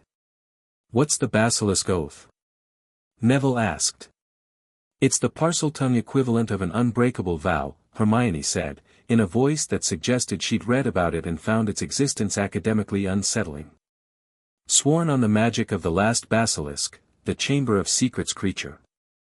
It's binding for a Parselmouth in a way that, yes, actually, it's essentially unbreakable. He can't harm me at this meeting, Harry said. He swore it specifically. He can harm people around you, Sirius said. Which is why you're not going alone. I told him alone. You told him you'd come alone, Sirius said. You didn't tell him you were actually going to. He'll know if there are people with me. Then we're back up at a distance, Sirius said, in the voice that he used when he'd made a decision and was not interested in the argument being extended. Not in the room, not close enough for him to feel. But close enough to respond if the oath turns out to have a technicality. Harry looked at him. Looked at Hermione, who was wearing the expression of someone who had already decided this was happening and was mentally writing the safety protocol. Looked at Neville, who was simply looking back with the steadiness that had become one of his most dependable qualities. Fine, Harry said. But you stay back. Both of you. And Neville, I'm coming, Neville said. Don't argue. Harry didn't argue. The location was an abandoned mill in the Scottish Highlands, which was either because Voldemort had a sense of atmosphere or because isolated structural ruins with good sight lines were strategically sound. Harry arrived in the late afternoon light, with Sirius and Hermione and Neville 200 meters back in a stand of trees, and walked to the mill alone. The building was open to the sky in sections, the roof partly collapsed, stone walls standing with the permanence of things that have simply outlasted everything the builders worried about. Grass had come through the floor. The light fell in angles. Voldemort was there. He was standing at the far end, which put the light between them, and he was exactly as Harry had seen him in the graveyard, the white face and the flat red eyes and the absence of nose, the wrongness of him that was the physical expression of what he'd done to himself. But the quality of his presence was different here. There was no performance. No gathered Death Eaters, no theater of power. Just a man who had been something else standing in an old building in the afternoon light. He looked at Harry for a moment. "Lord Potter," he said. His voice was exactly as Harry remembered, soft, precise, a thing with edges on it. The boy who should have been kept ignorant. How inconvenient for Albus. "Tom," Harry said. Something moved in those red eyes. Not offense, more like the involuntary register of a fact. "You are the only living person," Voldemort said, "who says that name and means it as information rather than insult." "It is information," Harry said. "It's who you are. I'm not interested in the theater of your name." Voldemort looked at him with the particular attention of someone recalibrating an assessment they'd held for a long time. "You've changed." 2 weeks, Harry said. "It's surprising what 2 weeks does when you've been to Gringotts." "Sit," Voldemort said, gesturing to a section of wall that had formed a convenient ledge. He did not sit himself, which was either a power choice or simply how he stood in spaces, like he was native to them and furniture was optional. "Tell me what you know about the old man's plans." "Tell me about the Riddle House claim first," Harry said. "You said you'd disposed of the name. But the house claim is still active in the Wizengamot record." "I maintained it as leverage," Voldemort said. "A claim on a house gives standing in certain proceedings. I have not been in a position to exercise that standing, but I have not relinquished it either." He paused. "You want to know if I'll contest the Slytherin precedence?" "I want to know what you want for it." The red eyes were thoughtful. What an unusual negotiation. He moved, not toward Harry, just within the space, the particular restless economy of a person whose still moments were always precursors to something. "I want the Gaunt line acknowledged. Not the Gaunt vault, that contains nothing of value to me. The Gaunt bloodline is mine by right of birth and I want the Wizengamot record to reflect the legitimate line. Not Riddle. Gaunt." He looked at Harry. "You hold the Gaunt house claim as part of your inheritance. I want you to formally acknowledge that the Gaunt line did not end with Merrippy and did not die in a Muggle orphanage. I want the record to say that Lord Voldemort was born of Gaunt blood and that this blood was ancient and noble." Harry sat with this for a moment. It was unexpected. Not a demand for territory or power or vault access. A demand for legitimacy. For the record to say that he was not nothing. "The Gaunt blood is yours," Harry said. "I hold the house claim but I don't hold the lineage. No one can take your lineage." He paused. "I'll acknowledge it in the record. Formally. The Gaunt line passes through you as well as through me, branched rather than severed." Voldemort was quiet. The afternoon light moved across the floor between them. "Dumbledore," Harry said. "He's going to try to use you.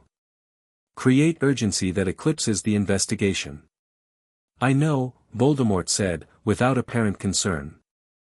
"He's tried this before. He sends me signals through his people when he wants me to be visible, an attack on something peripheral, enough to remind the wizarding world that the war is ongoing, enough to make him indispensable." He said it with the flat analytical tone of someone describing a chess match in which they are both a player and a piece and find the experience distasteful. "I do not enjoy being used. Then don't be, Harry said. Stay quiet for 6 weeks. That's all I need. 6 weeks for the investigation to run its course and the Weisengamot trial to conclude. And what do I get for 6 weeks of more actions? Write the next chapter now. Chapter 5, Fire and Precedent. The trial date was set for a Tuesday.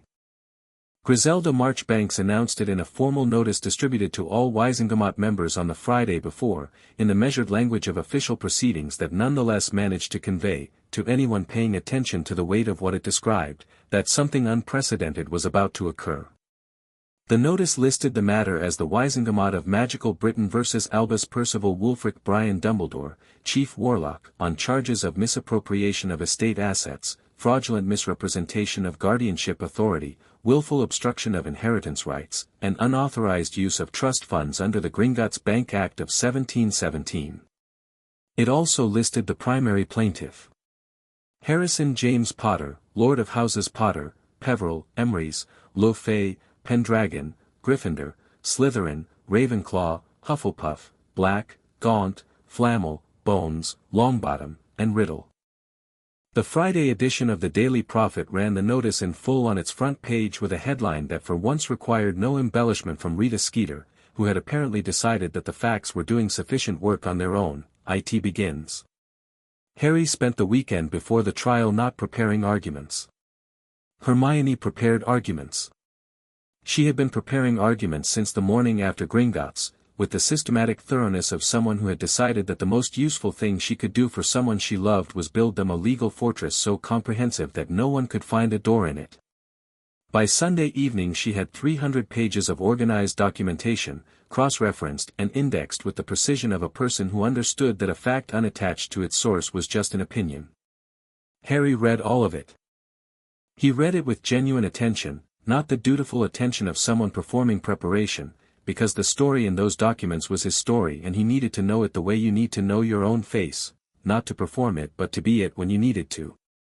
But his actual preparation happened in the evenings, when Grimmauld Place went quiet and he sat in the kitchen with the Emrys ring on his finger and the staff on the table and worked through the specific thing that no amount of documentation could provide, which was clarity about what he wanted the trial to accomplish. Not revenge. He'd examined that possibility with the same directness he'd applied to everything else over the past weeks, and found it insufficient, not morally, just practically. Revenge had a short reach. What he wanted was structural. He wanted the mechanisms that had enabled 40 years of this to be visibly, publicly, permanently dismantled, so that the dismantling itself became the precedent. He wanted the Weisengamot, watching from its tiered seats, to understand what unchecked authority looked like when its costs were finally added up. Not because he was angry, though he was, but because they were the ones who would have to build something different afterward, and they needed to understand what they were building away from. On Monday night, Sirius came and sat with him at 2 a.m. the way he sometimes did when neither of them was sleeping, and they drank tea and didn't talk for a while and then Sirius said, "You know he's going to be brilliant tomorrow." "I know," Harry said. "He's going to walk in there and the room is going to remember 50 years of him. 50 years of the right side of every war, every crisis, every moment when the light needed a champion. He's going to stand in that chamber and he's going to be Albus Dumbledore and most of those people in the gallery and half the Weisengamot are going to want him to have an explanation that makes this all right." "I know," Harry said. "Does it worry you?" Harry looked at the steam rising from his tea. "What worries me is how much I understand it," he said. "I want the explanation too. Part of me does. The part that's been sitting in his office for 5 years taking comfort from the certainty of him." He paused. "But that part doesn't get to make this decision. That part has been making decisions on my behalf my whole life and I'm done with it making decisions." Sirius nodded slowly. "For what it's worth," he said, "I've been thinking about James. About whether James would have wanted this, the public trial, the full exposure. And James would have wanted justice," Sirius said. "Which is different from wanting someone destroyed. But he would have understood that for justice to mean anything, it has to be seen." He picked up his tea. "He'd have been here. Front row." Harry almost smiled. Front row and considerably louder than I'll be. Considerably, Sirius agreed, and for a moment they were both somewhere else, in a Hogwarts common room with a fireplace and two more people who should have been here for this. Then they were back in the kitchen, and the morning was only a few hours away. The Wizengamot chamber on Tuesday morning was something Harry hadn't seen it be before, which was full. Not just the member seats, every gallery space was packed, standing room occupied, the observation sections that had been technically closed for 20 years reopened by Marchbanks under a public interest provision. Journalists from a dozen publications occupied the press section. International observers, a delegation from the French ministry, one from Makusa, two individuals from the ICW whom Harry recognized from the formal letters Ragnarok had copied him on, sat in a dedicated section near the front with the composed attention of people watching something that had international implications. The chamber had a different quality of sound when it was this full. Not louder, exactly, more resonant. The acoustics of the tiered space doing what they were designed to do, carrying the weight of whatever happened here to every corner of the room. Harry arrived early. He dressed deliberately, not in the formal Wizengamot robes that his houses entitled him to, which would have looked like costume, but in clean, simple clothes, the kind that said I don't need theater. The Emery's ring was on his right hand. The staff he'd left at Grimmauld Place, because this was a legal proceeding and he wasn't going to perform power. He'd already shown it. Today was about accountability. He sat in the Emery's seat, high in the sovereign section, and watched the chamber fill around him. Hermione was in the gallery directly across, close enough to make eye contact, with her organized folders on her lap and the expression of someone whose preparation was complete and who was now simply present. Sirius was beside her. Neville was next to Sirius, sitting straight, Augusta Longbottom beside him doing the same but with more decades of practice at it. Remus was there. Arthur Weasley had come, quietly, without announcement, sitting in the public section with Molly beside him, and when Harry found them in the gallery Molly met his eyes and gave him one deliberate, emphatic nod. Mad-Eye Moody was in the back corner. He didn't nod. He just watched, his magical eye moving in its socket with the perpetual restless vigilance that was, Harry had come to understand, not paranoia but a deeply ingrained professional habit. But he was here, and that meant something. Amelia Bones arrived at the DMLE official seat with the focused efficiency of someone who had been working 17-hour days for 3 weeks and was about to present the results of that work. She carried 3 folders that Harry recognized, the full investigation report, the financial analysis, and the Croker letter and its implications, and set them on the small desk before her with the deliberate precision of a person who knows that presentation is part of argument. At 8:58, Dumbledore arrived. He came in through the main chamber entrance, alone, no retinue, no solicitors visible, just the familiar blue robes and the silver beard and the half-moon glasses, and he walked to the Chief Warlock's chair and then stopped, because Marchbanks was already in the chair. She had moved herself to the Chief Warlock's position for the duration of the trial, under a provision Harry had tabled and passed the previous week, that in proceedings where the Chief Warlock was the named defendant, the senior member with no conflict of interest would preside. Marchbanks had been a Wizengamot member since 1912. There was nobody in the room without a conflict of interest, but she was the closest thing to it, and she had the kind of authority that didn't require a title. Dumbledore looked at the chair. Looked at Marchbanks. Something moved across his face, not defeat, not quite, but the specific expression of a man encountering a development he'd accounted for as a possibility and was now experiencing as a reality, which was different. He moved to the defendant's chair, placed at the central floor, angled to face both the presiding seat and the chamber, and sat with the composed dignity of a man who had decided that composure was the only meaningful form of resistance left to him. He looked up at the sovereign section and found Harry's eyes. Harry held the look for a moment.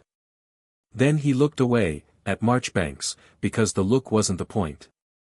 This session of the Wizengamot, Marchbanks said, in a voice that carried to every corner without effort, is convened to hear the matter of the Wizengamot versus Albus Percival Wulfric Brian Dumbledore on the charges as enumerated in the formal notice distributed on the 14th of August. The primary plaintiff is Lord Potter.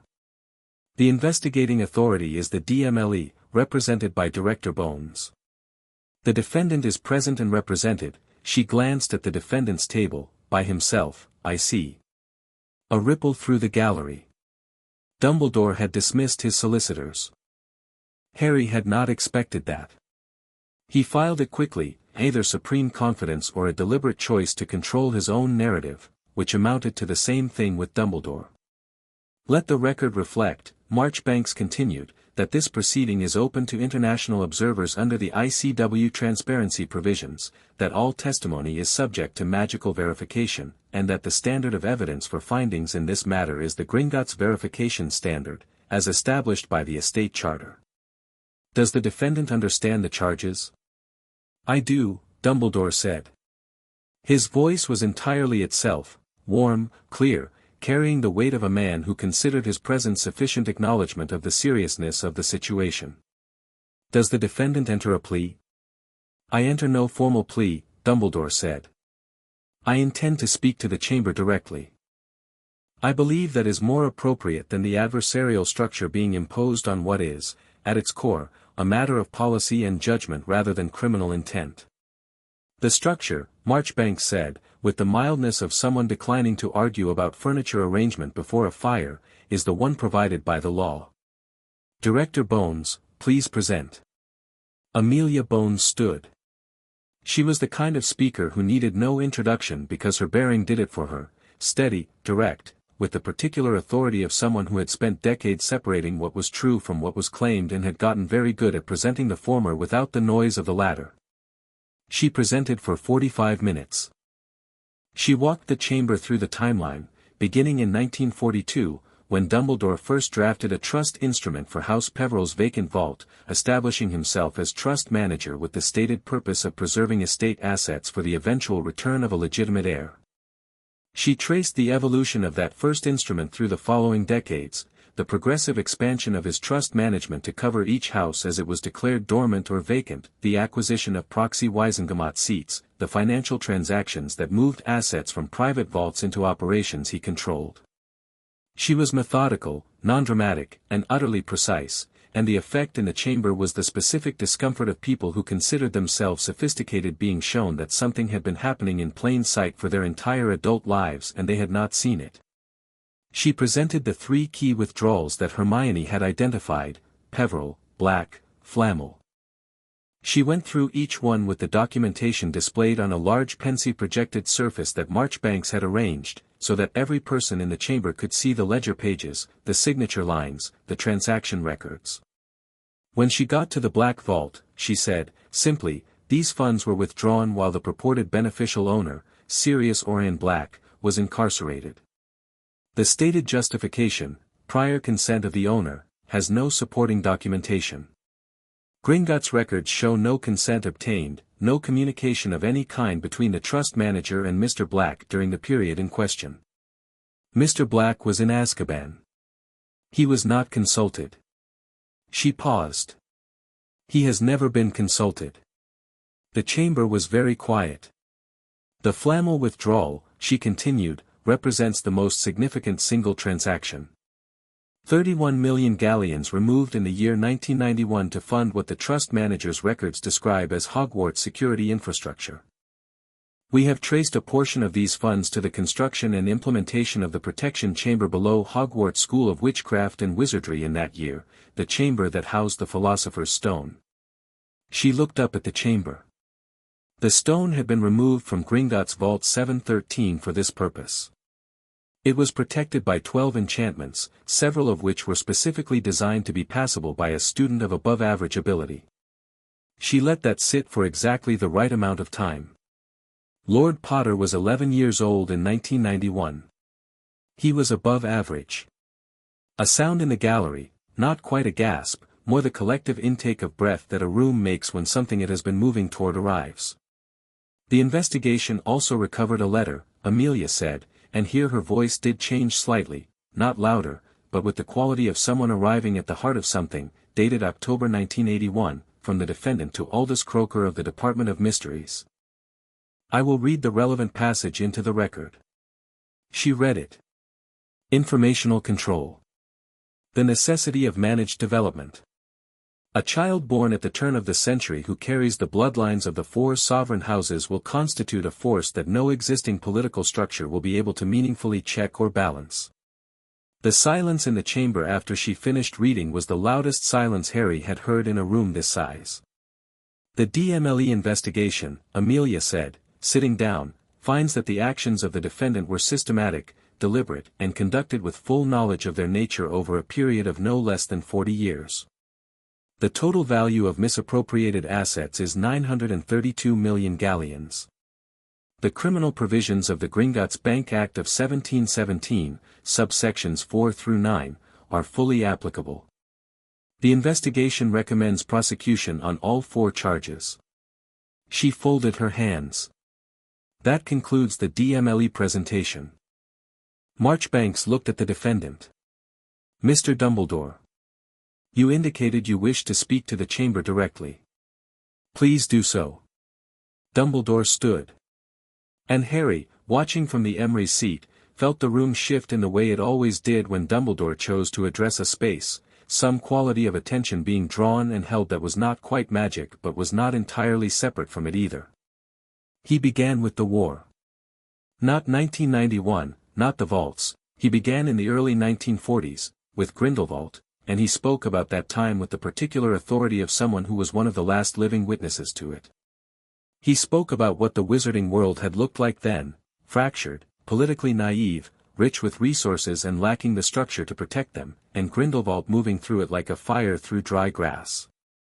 He spoke about the specific choices he'd made in that decade, the instruments he'd drafted, the assets he'd consolidated, and he made it sound like what it partly was, a man doing the work of a dozen people in the middle of a crisis because he was the only one who saw the crisis coming. I will not characterize what I did as theft, he said. Because I do not believe it was. I believe it was stewardship, undertaken at a moment when stewardship was urgently necessary, for assets that had no active heir and no active protection, in service of causes that were real and necessary. He looked out at the chamber with the blue eyes that were, Harry thought, the most dangerous thing about him, because they were entirely sincere. I will not pretend that every decision I made was ideal. I will not pretend that the manner in which I maintained those assets was the most transparent it could have been. I will acknowledge that certain choices, seen from this distance, look different than they looked to the man making them in the moment of emergency. He paused. The chamber waited. But I will not accept, he said, and now the warmth was still there and something else was under it, that my life's work constitutes criminality. I have fought darkness in every form it has taken for 80 years. I have lost people I loved to that darkness. I have made decisions that cost me things that cannot be recovered.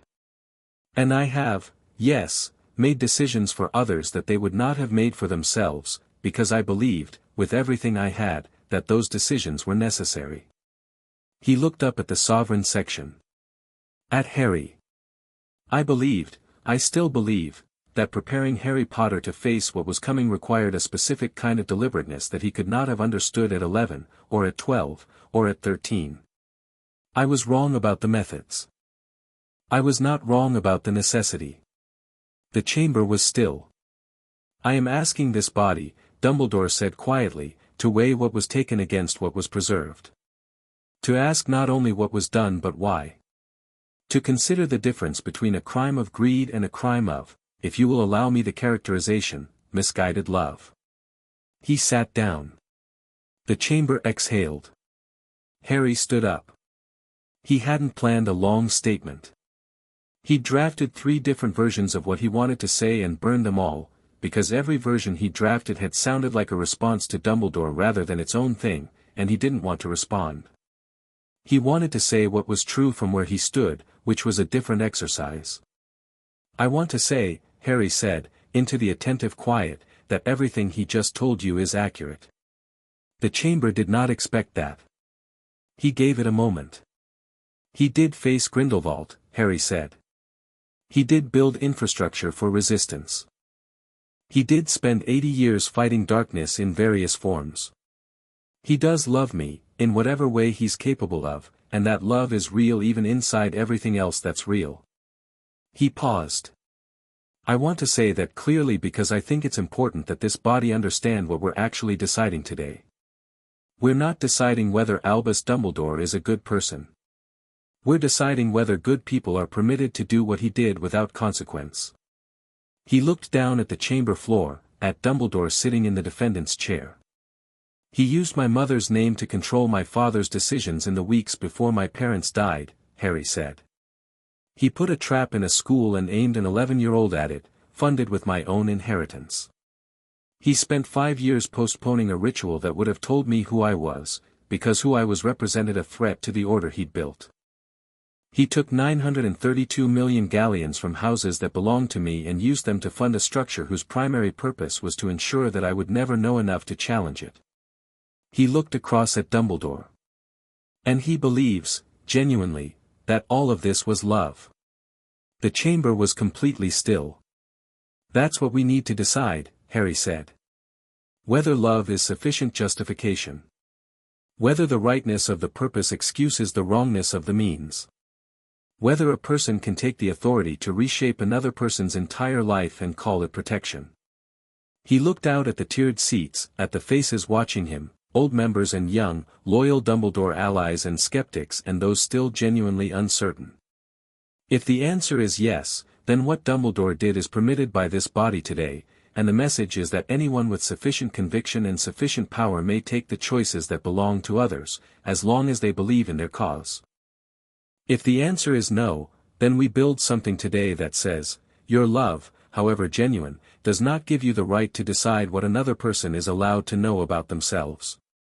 He sat down. The chamber stayed still for 3 full seconds, which was long enough to feel like something settling. Then it erupted. Not into chaos, into conversation, the rolling sound of 100 people beginning to process, to argue, to form and reform their positions in real time. Marchbanks let it run for 90 seconds and then called order with a sharpness that cut through everything. Defendant, she said. Do you wish to speak to Lord Potter's statement? Dumbledore looked at Harry for a long moment. Something moved across his face, and Harry, who had been watching this face for 5 years, recognized it as something he'd never seen there before.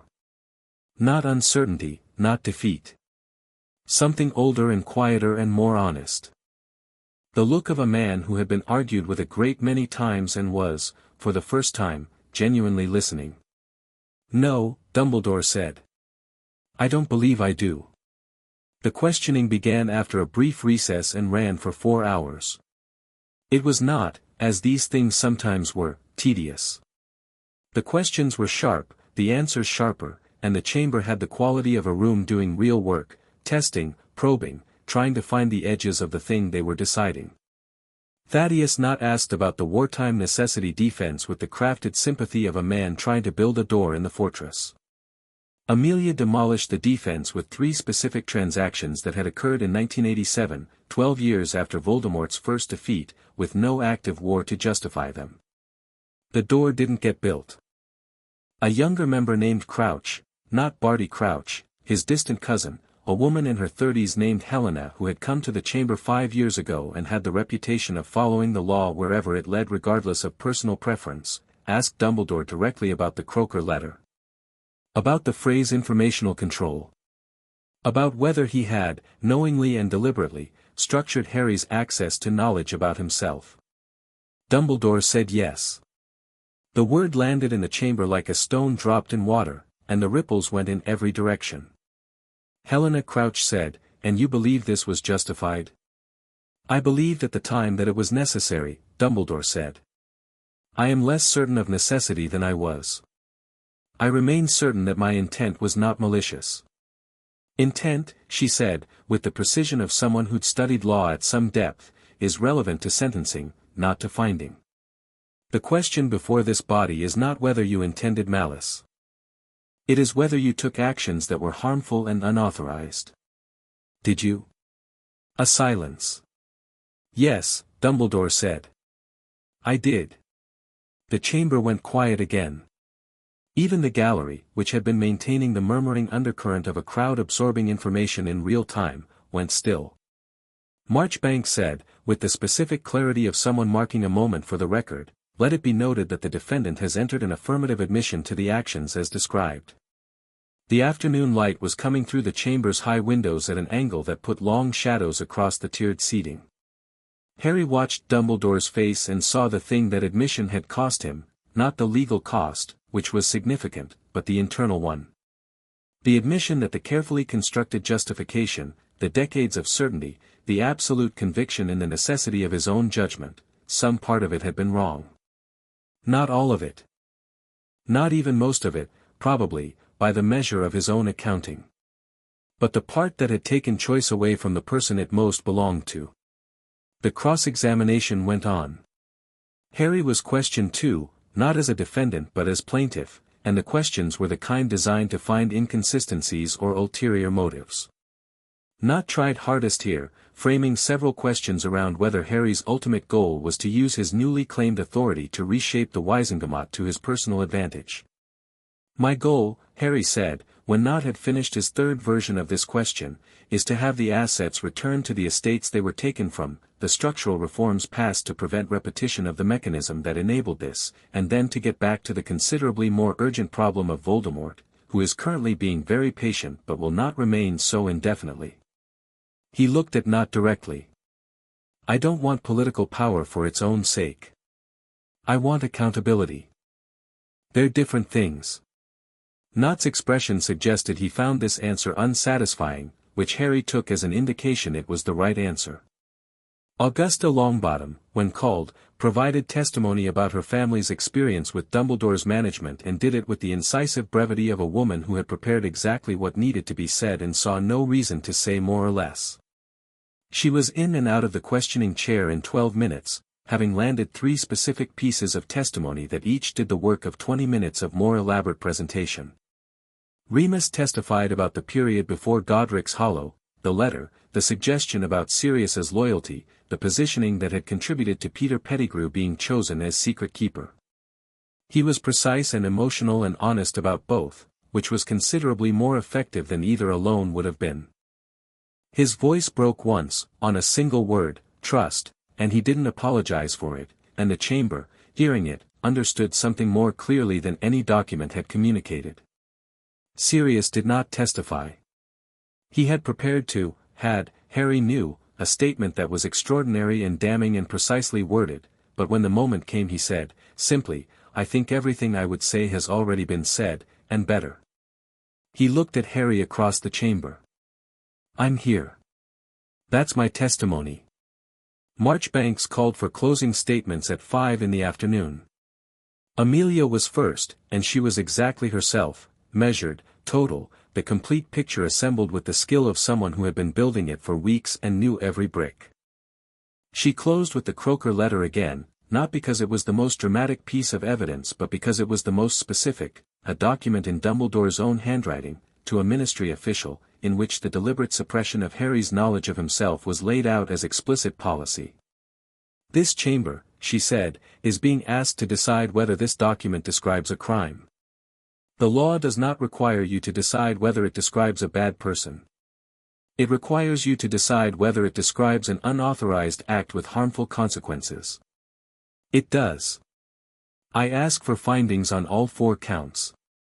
Then Dumbledore stood for his closing. He spoke quietly. Shorter than anyone expected, shorter than his opening, and the brevity had a quality of genuine diminishment to it, not as performance but as reality. He said that he had spent his life believing that his judgment superseded other people's choices when the stakes were high enough, and that this trial had been, regardless of its outcome, a necessary examination of that belief. He said that he was aware that I'm sorry was insufficient, and that he was also aware that offering it was required by basic honesty, and so he was offering it, to the people whose vaults had been used without consent, to the families whose legacies had been managed without transparency, and to Harry, specifically, for the specific wrong of keeping him ignorant of himself. He said it simply. Without the usual warmth as instrument quality. Just the words, in the voice of an old man who had arrived somewhere honest after a very long journey that had mostly taken him the wrong direction. Harry sat with it. And felt the thing he'd suspected he would feel, not the full dissolution of the anger, which was appropriate and legitimate in his, but a kind of clarity around the sadness that was also real. Both things were real. They could coexist. That was the complicated human fact of this. Lord Potter, Marchbanks said. Closing statement. Harry stood. I'll be brief, he said. The documentation is what it is. The admission is what it is. I don't need to argue for findings, I'll let Amelia's presentation do that work, because it does it better than I could. He paused.